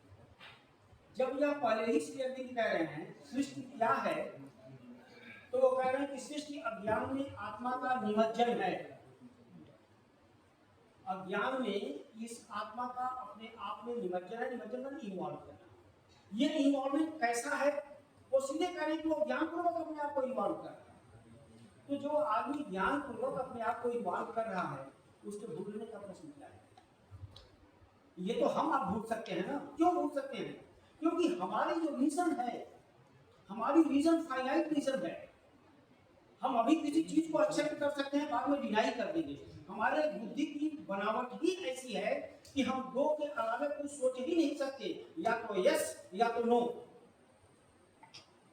तो फाइनाइट रीजन के माध्यम से अगर आप इनफाइनाइट को पकड़ने की कोशिश कीजिएगा तो कैसे पकड़ेंगे? साधन के अनुसार, साध्य के अनुसार ही आपका साधन होना चाहिए ना। तो अगर आपका साध्य एब्सोल्यूट है तो उसका साधन भी एब्सोल्यूट होना चाहिए। इसीलिए शेरविंद ने लॉजिक ऑफ इनफाइनाइट को इंट्रोड्यूस किया कि अगर आप उस एब्सोल्यूट को जानना चाहते हैं, अनंत को जानना चाहते हैं, तो अनंत के तर्क के माध्यम से उसको आप जान सकते हैं। तो भूलने का तो वहां प्रश्न ही नहीं मिलता है, लिमिटेशन रहता है। हाँ। तो समय बहुत कम है। बहुत इसी तरह की बात फिक्टे के दर्शन आप पढ़ेंगे तो फिक्टे के दर्शन में भी आता है। वो एब्सोल्यूट अपने आप को लिमिटेशन के द्वारा, विज्ञानवादियों में पढ़ेंगे तो भी अनादि अविद्या के कारण आता है। तो ये बात बिल्कुल लॉजिकल सही है, क्योंकि डायरेक्ट आ ही नहीं सकता है उसके। सर एक प्रश्न है, अब बेटे सब लोग फोन नंबर ले लेना सर। हाँ, फोन नंबर ले लीजिए आप लोग। Thank you so much, and we are just about to complete the 4th study circle program. Now I directly invite Dr. Neeraj Pandey to give the vote of thanks.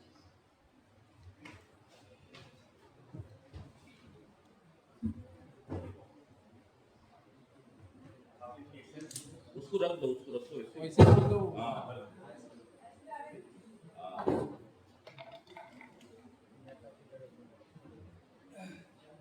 Thank you Rajan ji, आपने काफी patience रख के सुने। 5 minute और थे, बस 5 minute में खत्म करेंगे। सर्वप्रथम मैं ICPR को इस स्टडी सर्कल प्रोग्राम के लिए धन्यवाद देता हूं कि उन्होंने इस डिपार्टमेंट को चुना कि हम जो है एक लेक्चर सीरीज आप लोगों के सामने रख सकें। तो मैं डिपार्टमेंट की तरफ से ICPR न्यू दिल्ली को धन्यवाद देता हूं। आज के speaker professor ST Pande sir, जब मैंने पहली बार इनको कॉल किया तो सर ने कहा कि मेरा इच्छा थी कि ये वेदांत सार पर बोलें, क्योंकि वेदांत सार की ये चीज़ें होती हैं कि हम कैसे वेदांत को, कौन अधिकारी है पढ़ने के। हम सभी फिलॉसफी पढ़ते हैं और वेदांत उसमें पढ़ते हैं, लेकिन हम उस कौन अधिकारी है पढ़ने के लिए, शायद हमको पहले इस पे बातचीत करनी पड़ेगी, तभी जो है हम फिलॉसफी की समझ की तरफ जाएंगे, अगर ना हमको फिलॉसफी समझ में नहीं आएगी। जैसे आज का ये टॉपिक है कि एक तरफ जड़वाद है, दूसरी तरफ जो है अध्यात्मवाद है, चेतना है। दोनों को हम हमारी बुद्धि से समझ नहीं सकते हैं। हम या तो चेतना को समझ सकते हैं या तो जड़ता को समझ सकते हैं, लेकिन चेतना और जड़ता का समृद्ध रूप से कैसे विकसित हुआ, क्योंकि ये जो संसार हमको दिखाई देता है, जिसमें हम जीते हैं, जिसमें हम खाते हैं, जिसमें हम पीते हैं, जिसमें हम रहते हैं, वे सारी चीजें हमसे जड़ता से कंसर्न करती हैं। वो हमारे लिए महत्वपूर्ण है, लेकिन ये कॉन्शियसनेस होता है, चेतना भी है, वो भी हमारे लिए महत्वपूर्ण है। और जैसे अरविंद ने इनफाइनाइट लॉजिक की बात किया, तो मुझे लगता है इनफाइनाइट लॉजिक जो है किसको समझ में आएगी? वह व्यक्ति को समझ में आएगी जो उस अद्वैत वेदांत पढ़ने का अधिकारी है, जो अधिकार रखता है, जिसकी कॉन्शियसनेस, जिसकी चेतना शायद साफ। सर, आपने इतने कठोर विषय और कठिन विषय को बड़े ही सरलता के तरीके से, शायद ये हमारे 6 महीने के कोर्स में ये टॉपिक अरविंद को हम लोग पढ़ते हैं। करीब कम से कम जब मैं पढ़ रहा था अरविंद को, तो मुझे प्रोफेसर जटाशंकर सर ने पढ़ाया था और करीब 10 लेक्चर उसमें से दिए थे। सर, आपने उसको एक ही लेक्चर में समाहित किया, तो मैं डिपार्टमेंट की तरफ से और ICPR रिसर्च सर्किल की तरफ से और मैं अपनी तरफ से आपको धन्यवाद देना चाहता हूँ।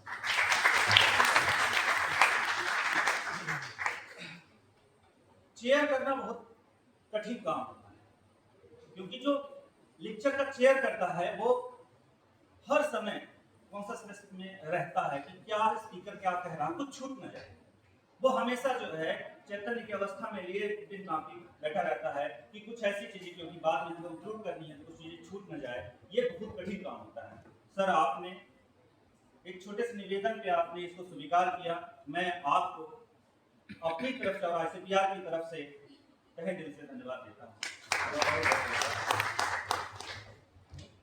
हेड पूरा लेक्चर हो रहा है और बिना किसी गार्जियन के नहीं हो सकता है।